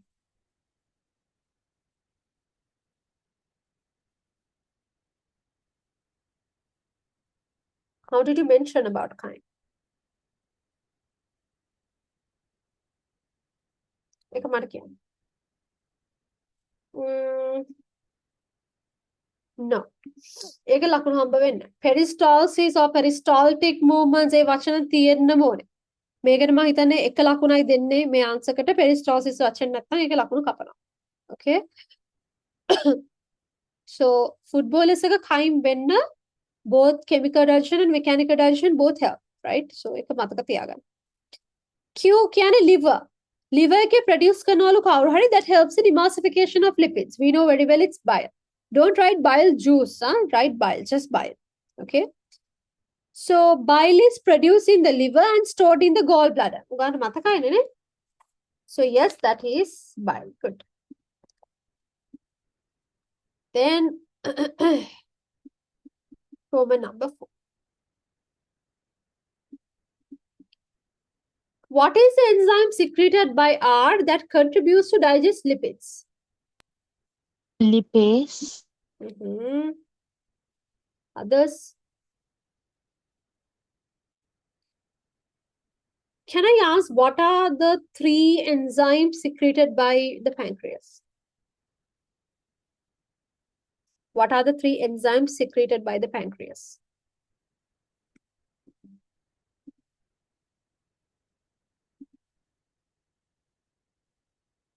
Okay.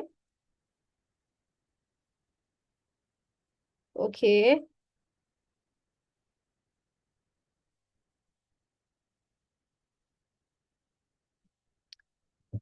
Pancreas again secrete කරන enzymes 3 pancreatic juice, right? So there is trypsin, there is amylase, and there's lipase. Trypsin කරන්නේ proteins are broken down to polypeptides. ඒකම stomach එකේ කරනවා pepsin. But in pancreas, breaking of proteins to polypeptides is done by trypsin. Amylase කරන්නේ starch to maltose. And lipase තමයි lipids are converted to fatty acids and glycerol by lipase. All right. So yes. So enzyme is lipase. ඒක හැමෝම හරි උත්තර දීලා තිබ්බා. හැමෝම හරි උත්තර ලියලා තියෙයි. Very good. Huh? Then B. Okay. State the 2 products formed by the action of this enzyme on lipids. What are the... Okay. These are fatty acids plus glycerol. Okay. Correct ළමයි fatty acids and glycerol. මට chat box එකේ answer ගොඩක් ආවා. Good. Fatty acids and glycerol. Then Roman number 5. The pair of hormones insulin and glucagon produced by R R කියන්නේ pancreas. මේක අපි කළා. Wait. I forgot to mention, but we can't do this question. Because මේක අපි ඉගෙන ගන්නවා nervous coordination වල. So now we are learning blood circulation. Blood circulation වලට පස්සේ තියෙන්නේ nervous the coordination part. Coordination වලදී තමයි අපි hormones ඉගෙන ගන්න. I'm very sorry I couldn't mention that. But even if you tried, it's okay. But you cannot do this yet. Yeah, in regulating glucose levels, correct. අපි B එකත් කරමුද since we started? B එකට නම් I will only give like 10 minutes. 10 minutes to 8 minutes. Make it fast.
Done ළමයි?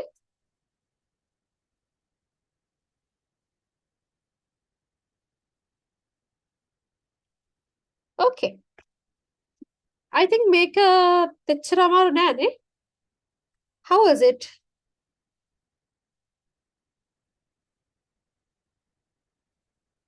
Easy. Okay. Kidneys are considered the main organs which perform nitrogenous excretion in humans. What is excretion? What did you write for that? Correct. Others, what did you write? Removal of metabolic waste products from the body. Okay, correct. So, removal of waste products කියන වචනේ ඕනේ. Produce during metabolism or metabolic ඒ දෙක නැත්නම් biochemical reactions අන්න ඒ වචනේ අනිවාර්යයෙන්ම තියෙන්න ඕනේ. So, what you should write is removal of waste products or excretory products produced during metabolism, or you can say metabolic waste products. If නැත්නම් during metabolism නැතුව metabolism වෙනුවට you can write removal of waste products produced during biochemical reactions, because biochemical reactions में තමයි අපි metabolism කියලා කියන්නේ. So මේ දෙකෙන් ඕන එකක් ලියන්න පුළුවන්. Okay. Then second one, name a nitrogen. අනිත් whiteboard එක stuck වෙනවද ළමයි?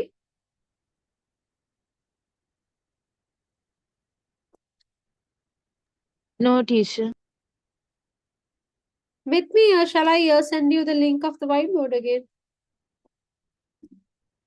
1 second.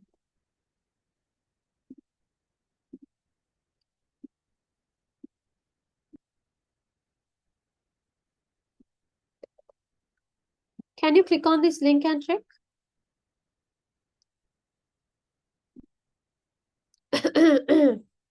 Okay. So name a nitrogenous excretory product removed by kidney. So I got some answers. What about others? Urine කියන්න බෑ. Urine is the final product. මොනවාද excretory product? Urea. Yeah, urea, uric acid, creatinine, ඒව කොහොම ලියන්න පුළුවන්. But the best answer would be urea, because urea තමයි ලොකුවටම තියෙන්නේ. Creatinine එහෙම චුට්ටයි හැදෙන්නේ. Remember අපි අර composition වල කතා කරේ uric acid and creatinine hari trace amounts තියෙන්නේ. Very small amount of amount present. Water දාන්න එපා ළමයි. Water is not an excretory product. අර urea remove වෙන්නේ water එක්ක. But water is not an excretory product. What is the structural and functional unit of the kidneys? Yes. Nephron.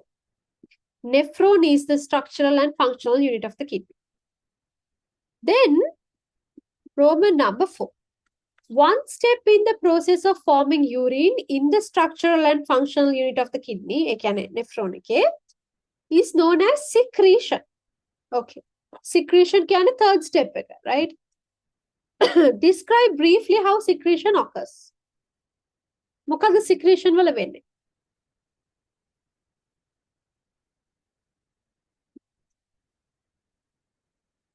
Okay. Extra waste material like H plus ions and KH plus ions release. Yeah. So මේකේ wording එක ඔගලන් like you are writing in your own words නේ. මම කියන්නම් තියෙන ඕනේ keywords දෙක.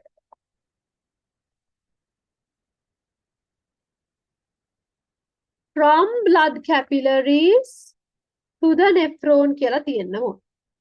ඒක තියෙනවා නම් all good, right? To the nephron. Yeah.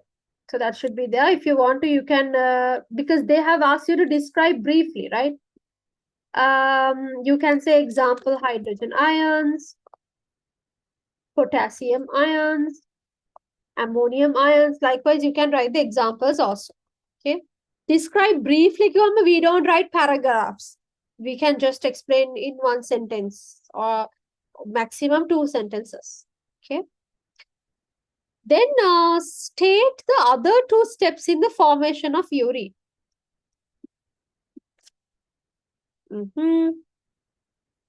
Yes.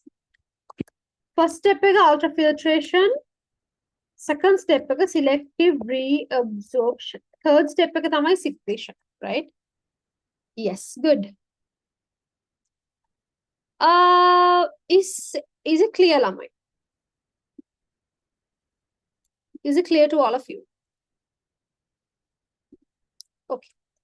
I think doing a past paper question was a little bit of a refreshing experience. එක දිගට bio වගේ එක දිගට ඒකයි මම biosphere past papers එක කරන්නේ because you know when you are like when you constantly do theory මැද හරියදී you get exhausted and I කිසි දෙයක් ඔළුවට යන්නේ නැහැ. ඒක I wanted to like change it up a little. So we talked about white blood cells and that is where we stopped, right? We'll talk about platelets and blood plasma and stop for today. So next day we can do the heart. Heart එක මම අද පටන් ගන්න නැහැ because the heart එක හරි fresh mindset එකකින් පටන් ගන්න ඕනේ. Because heart can be a little confusing. So next week we can start the class with heart, right? Okay. We'll go back to the lesson, huh? Teacher, Yes. teacher, like in the fourth question, B part, they have asked, right, state the other two steps in formation of urine. Yes. So, like, I wrote reabsorption. Can it be correct? Just reabsorption. Yes. Then you won't get marks. May samare all terms are like you have to specifically write that term. Okay. Okay, teacher. So we have to write selective reabsorption, right? Yeah, selective reabsorption. Okay, miss. Okay. By the way, we did acids, bases, and salts, right? Last week. Yes, teacher. Okay. Heat changes kare na. No. Okay. So met me. We were discussing the past paper question. Were you there when we were discussing this last week?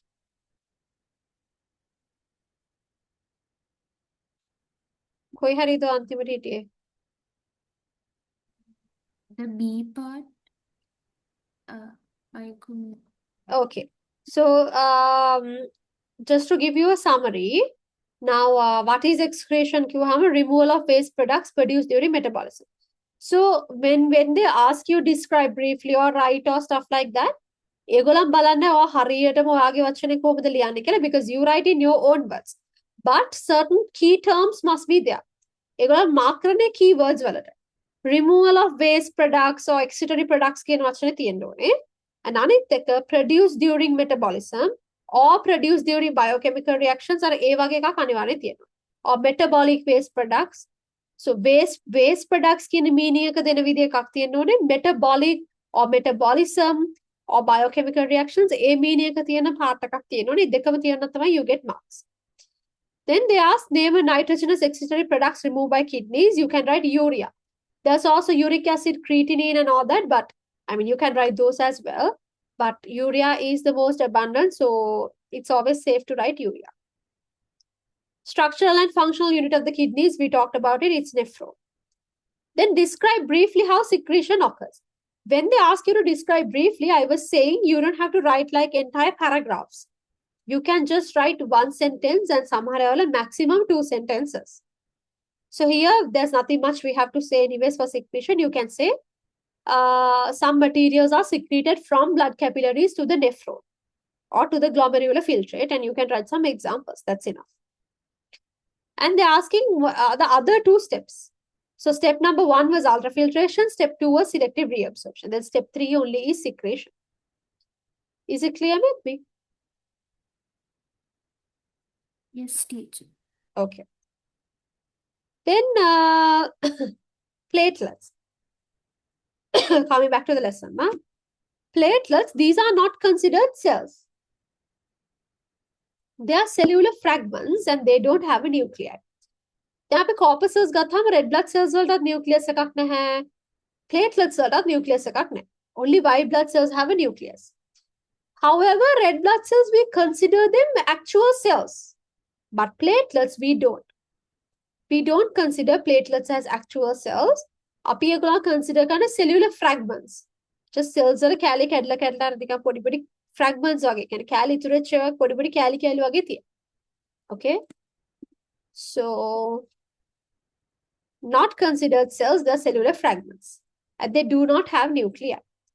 If you take 1 cubic millimeter, there's about 150,000 to 400,000 platelets. If you take 1 cubic millimeter, there's 5 million red blood cells, right? And if you take 1 cubic millimeter, there was 4,000 to 11,000 white blood cells. And if you take 1 cubic millimeter, there is about 150,000 to 400,000 platelets. So you can 1 cubic millimeter of blood වල වැඩිපුරම තියෙන red blood cells, දෙවනියට abundant platelets, අඩුවෙන්ම තියෙන white blood cells. Okay? So just like red blood cells and white blood cells, platelets are also formed in bone marrow. Lifespan 5 to 7 days, very short lifespan. Red blood cells, we had a lifespan of 4 months, about 120 days, right? White blood cells, lifespan because white blood cells, there are different types, neutrophils, eosinophils, basophils, lymphocytes, monocytes, altogether there are 5 types. All these 5 types have different lifespans. Neutrophils වලට වෙනම lifespan එකක්, basophils වලට වෙනම එකක්, lymphocytes වලට වෙනම එකක්. Since they're different, we are not talking about the lifespan in our syllabus. But red blood cells, it's 120 days, which is about 4 months. Platelets, it's 5 to 7 days. Okay, remember that. Platelet count decreases during certain diseases like dengue and leptospirosis. Leptospirosis is also a certain type of microbial infection disease. ඒක අපි ගොඩක් day to day life එකේ familiar නෑ. හැබැයි dengue අපි හොඳටම familiar. Okay? dengue කියන්නේ virus එකක්. ඒ virus එක carry කරන්නේ mosquito ගෙන්. Right? Mosquito ගෙන් නෙවෙයි ලෙඩේ හැදෙන්නේ, virus එකකින් ලෙඩේ හැදෙන්නේ, but the mosquito is the one that is carrying the virus. So you know, like දැන් නම් ඇත්තටම dengue හැදෙනවා, yes, but medically we are more equipped. Medically we have a better capability to fight dengue disease. And also the dengue awareness හොඳට තියෙනවානේ, and කට්ටිය like they talk, like people talk about dengue, right? And PHI level නිතරම check කරනවා, which is a very very good thing. And also like you know, වතුර එකතු වෙන තැන් තියෙනවා නම් ඒගොල්ලන් මේ fine කරනවානේ. I don't know ඔයගොල්ලන්ගේ ගෙවල් වලට එනවද PHI?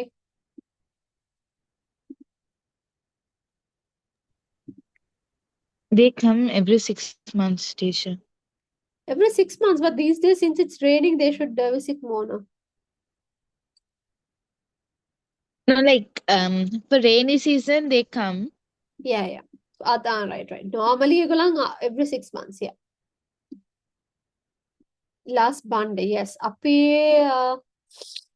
මම දැන් මේ දවස්වලනේ මාතර ගෙදරට ආවේ නැහැ, but ආවත් දන්නේ නැහැ.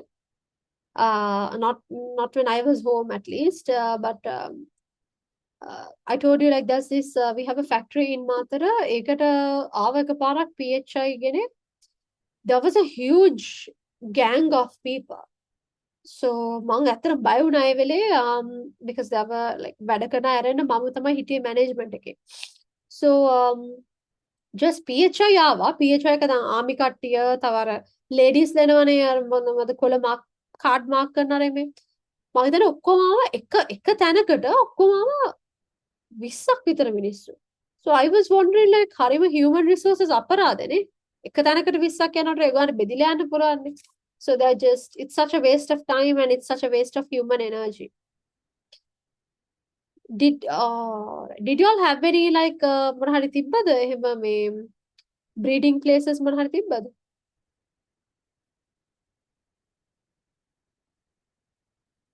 Then why would they fill your place with gas? ඒ අවට මොන හරි තිබ්බද? Do you all have like dengue cases around? මේ පැත්තටම තියෙනවා. දැන් ඔයගලගේ පැති වලත් ඇති. කලම්බ පැත්තේ ගොඩාක් තියෙනවා. Mostly in Gampaha side, teacher, because like Where do you live at? rivers and Gampaha in Vattala. Oh, right. Yes. In Gampah region, yes, Not there's a lot of near, not near our house. Like far away from our house, there is a canal. mm-hmm. So But like canal ke surrounded that. water is flowing, no? So then how No, can no.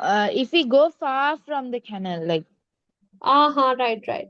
So only stagnant water වල තමයි හැදෙන්නේ. කැලණිය. කැලණිය තියෙනවනේ cases. මම දන්න දෙකක් තියෙනවා. But maybe like ඒගොල්ලෝ chemical මොකද fogging කියලා කරනවානේ. So maybe that. But anyways, be careful. දැන් චුට්ටක් කලින්තරම් bad නෑ වගේ පොඩක් මට I mean I'm only going back and forth from Matara and Colombo, between Matara and Colombo. So I only know about these two locations.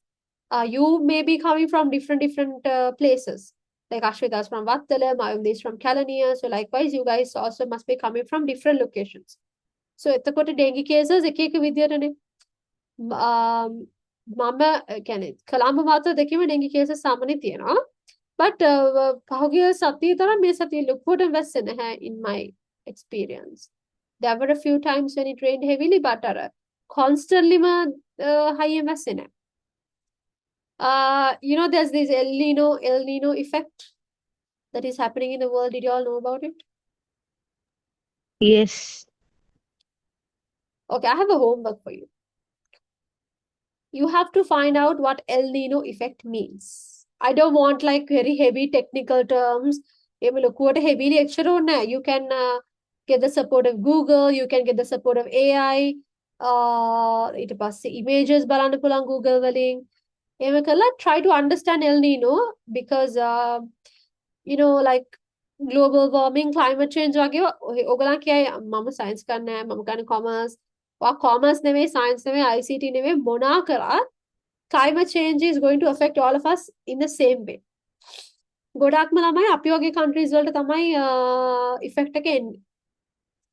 So most of the developing countries are the countries who are facing the problems, the bad effects. Okay, the developed countries have the technology, they have the capability to fight the effects of climate change, right?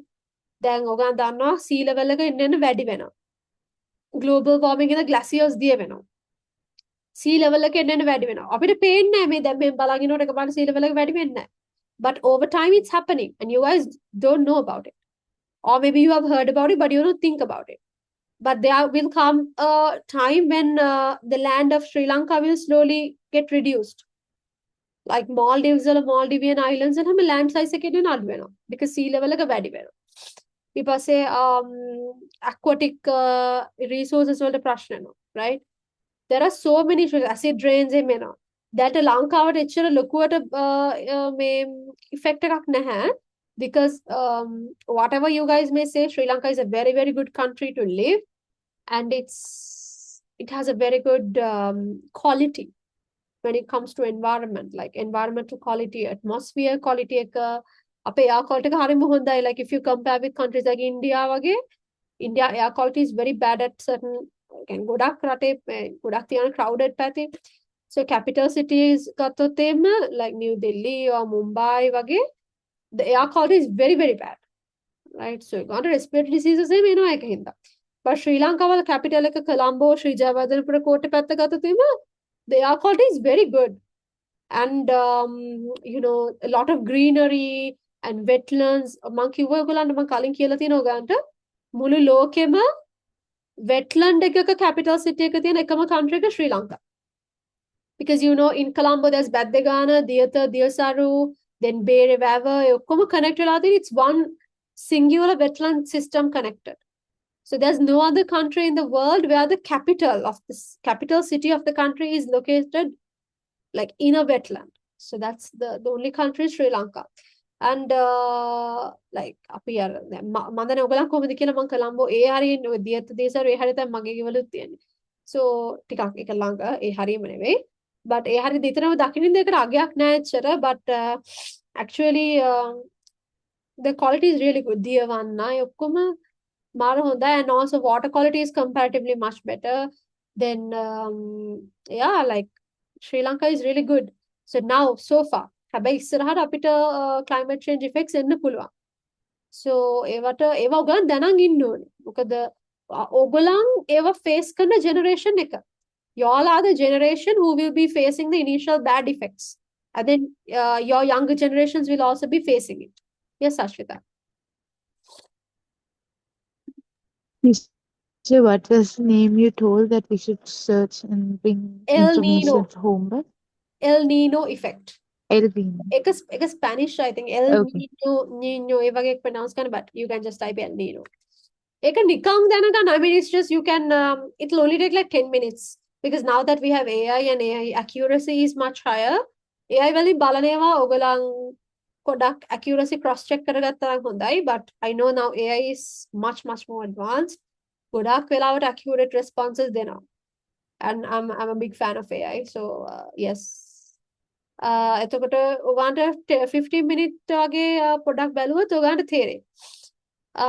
ට්‍රිටක් සමහරට ගොඩක් technically ගොඩක් අර deep යන්න එපා, just try to get an idea only. Because now there's a prediction that Sri Lanka will be facing the effects of the El Nino effect that is happening globally. Right? The El Nino එක drought වෙන්නත් පුළුවන්, flood වෙන්නත් පුළුවන්. So අපිට කොහොම වෙයිද? Good to know these things, right? Teacher, like El Nino stands for the boy. Yes, Ashita. My mother told like the coming month we'll be having a like high temperature Yes. in the environment, and there will be lack of water, drought will be coming, it seems. Yes. So I also saw weather forecast about droughts and all that. දැන් මේ වහින්නේ ගොඩක් ඉස්සරහට drought එක එන්න තමයි. So not sure. I mean, it could change some. Like the drought may not be that bad, and සමහර අපිට flood පැත්තට යන්නත් පුළුවන්. But I think අපි ඉන්න පැත්තට ගොඩක් drought, because El Nino it's all about like directions and all that. And also make me good point. Yes, El Nino is the boy, and science වල තියෙන El Nino effect and La Nina effect. La Nina is the girl, no? So ඒක මේ environmental science වල තියෙන එකක්. El Nino effect කියලා එකක් තියෙනවා, La Nina effect කියලා තව එකක් තියෙනවා. එච්චර ඕනේ නැහැ, but just certain things it's good to know. Because you will think මට අදාළ නැහැ, but ඔයාලට අදාළයි. Right? ඔයාලට හැමදේම මේ ලෝකේ වෙන දේවල් ඔයාලට අදාළයි. If Israel and Palestine are fighting, ඔයාලට අදාළයි. Right? Because අපි හැමෝටම අදාළයි. If it's going to be now, thankfully it's slightly settled. But if it becomes worse, අපි වගේ චූටි countries තමයි ගොඩක්ම තැලෙන්නේ. Global situations වලදී bad දේවල් වෙද්දී developing countries like Asian countries, more particularly South Asian countries, and then African countries අපිට අතර අන්තයිනේ. So ඒගොල්ලන් තමයි ගොඩක්ම bad effects එන්නේ. So whatever happens in the world is totally relevant. Okay. Let's quickly finish blood plasma. Let me get the note.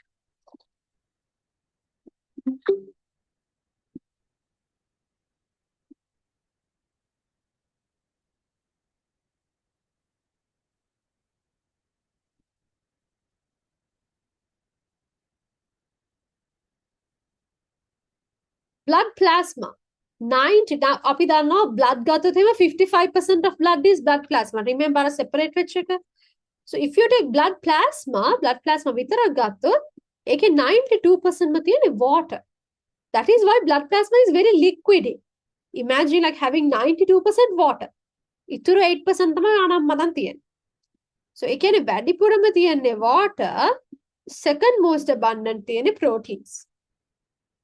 So excuse me. So let's see. මේ ඔක්කොම තමයි blood plasma වල තියෙනවා. We have water 92%. That's a lot, right? Then we have plasma proteins. It was the second most abundant in plasma proteins. දෙවෙනි යට වැඩිපුරම තියෙන plasma proteins. Examples are albumin, globulin, and fibrinogen. MCQs වල වගේ අහන්න පුළුවන්, so නම් ටික දැනගන්න. Then there is nutrients. Nutrients මොනවාද? අපි කන කෑම වලින් එනේවනේ. If I eat carbohydrates, they will be broken down to monosaccharides. If I eat proteins, they will be broken down to amino acids.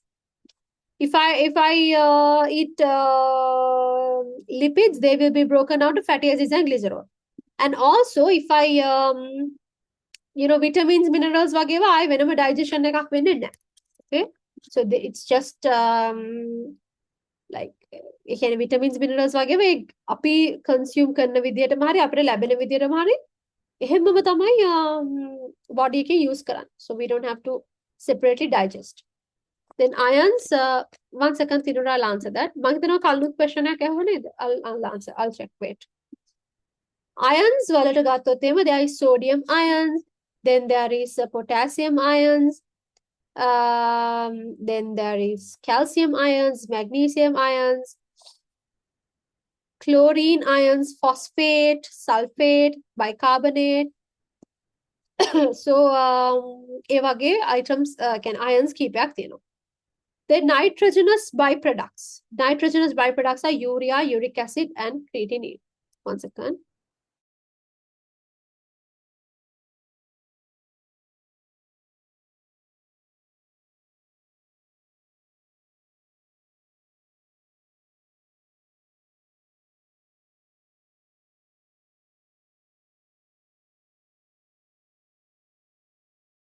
Okay, ළමයි.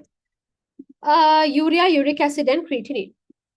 Then gases, we have oxygen, carbon dioxide. In addition to that, we also have nitrogen, right? Nitrogen, nitrogen is very used, but it's there. Then hormones, antibodies, antigens, these are just different substances in the blood plasma. Up to that point, is it clear, ළමයි?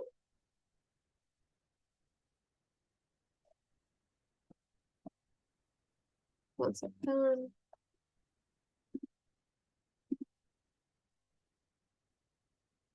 Up to that point, is it clear, ළමයි? Yes, teacher. Okay. So,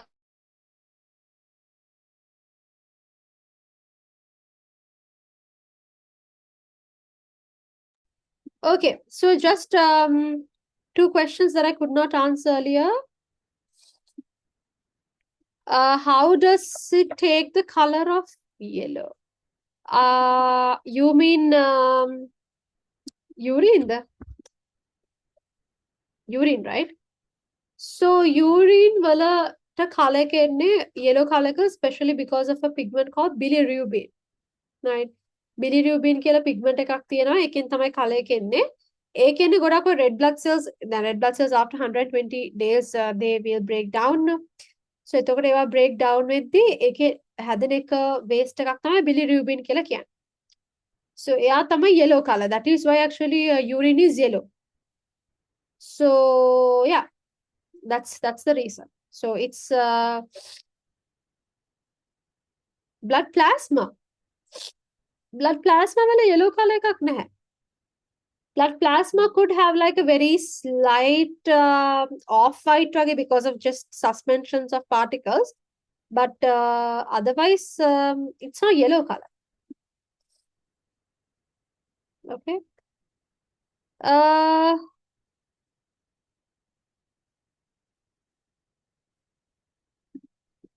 Okay, so there are some other questions also. Platelets get destroyed in the liver.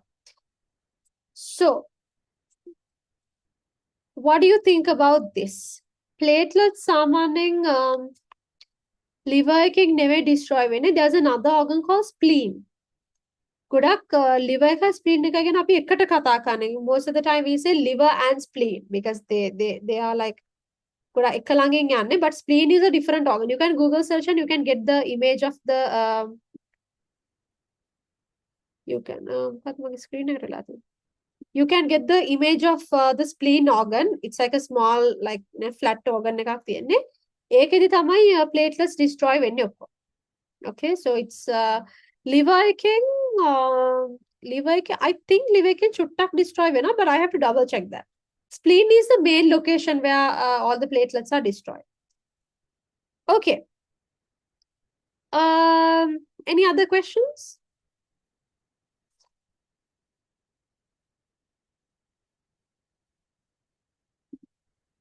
Any other questions, Amit?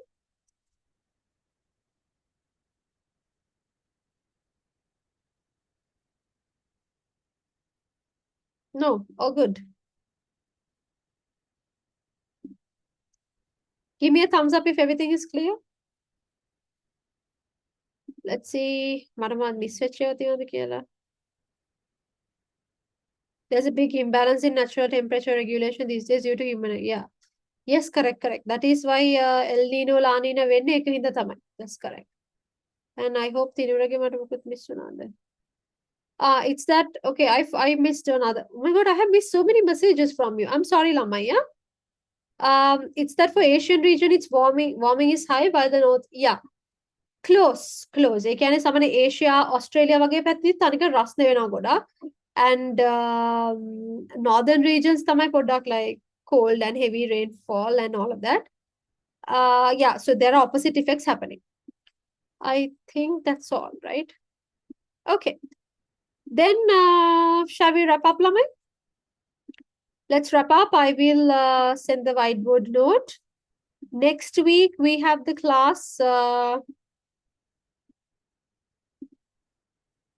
One second. Next week we have the class on 27th.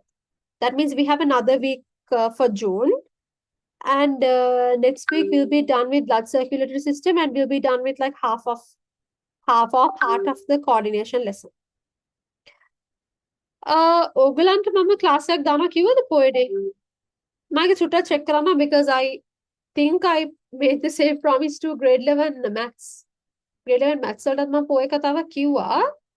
ඕගලන්ටත් කියලා. So if we could do both, let's do both. I'll double check and let you all know. Okay, then let's wrap up, Lamai. Yeah, good work today, and let's meet each other next week on 27th. Until then, have a great week and good night.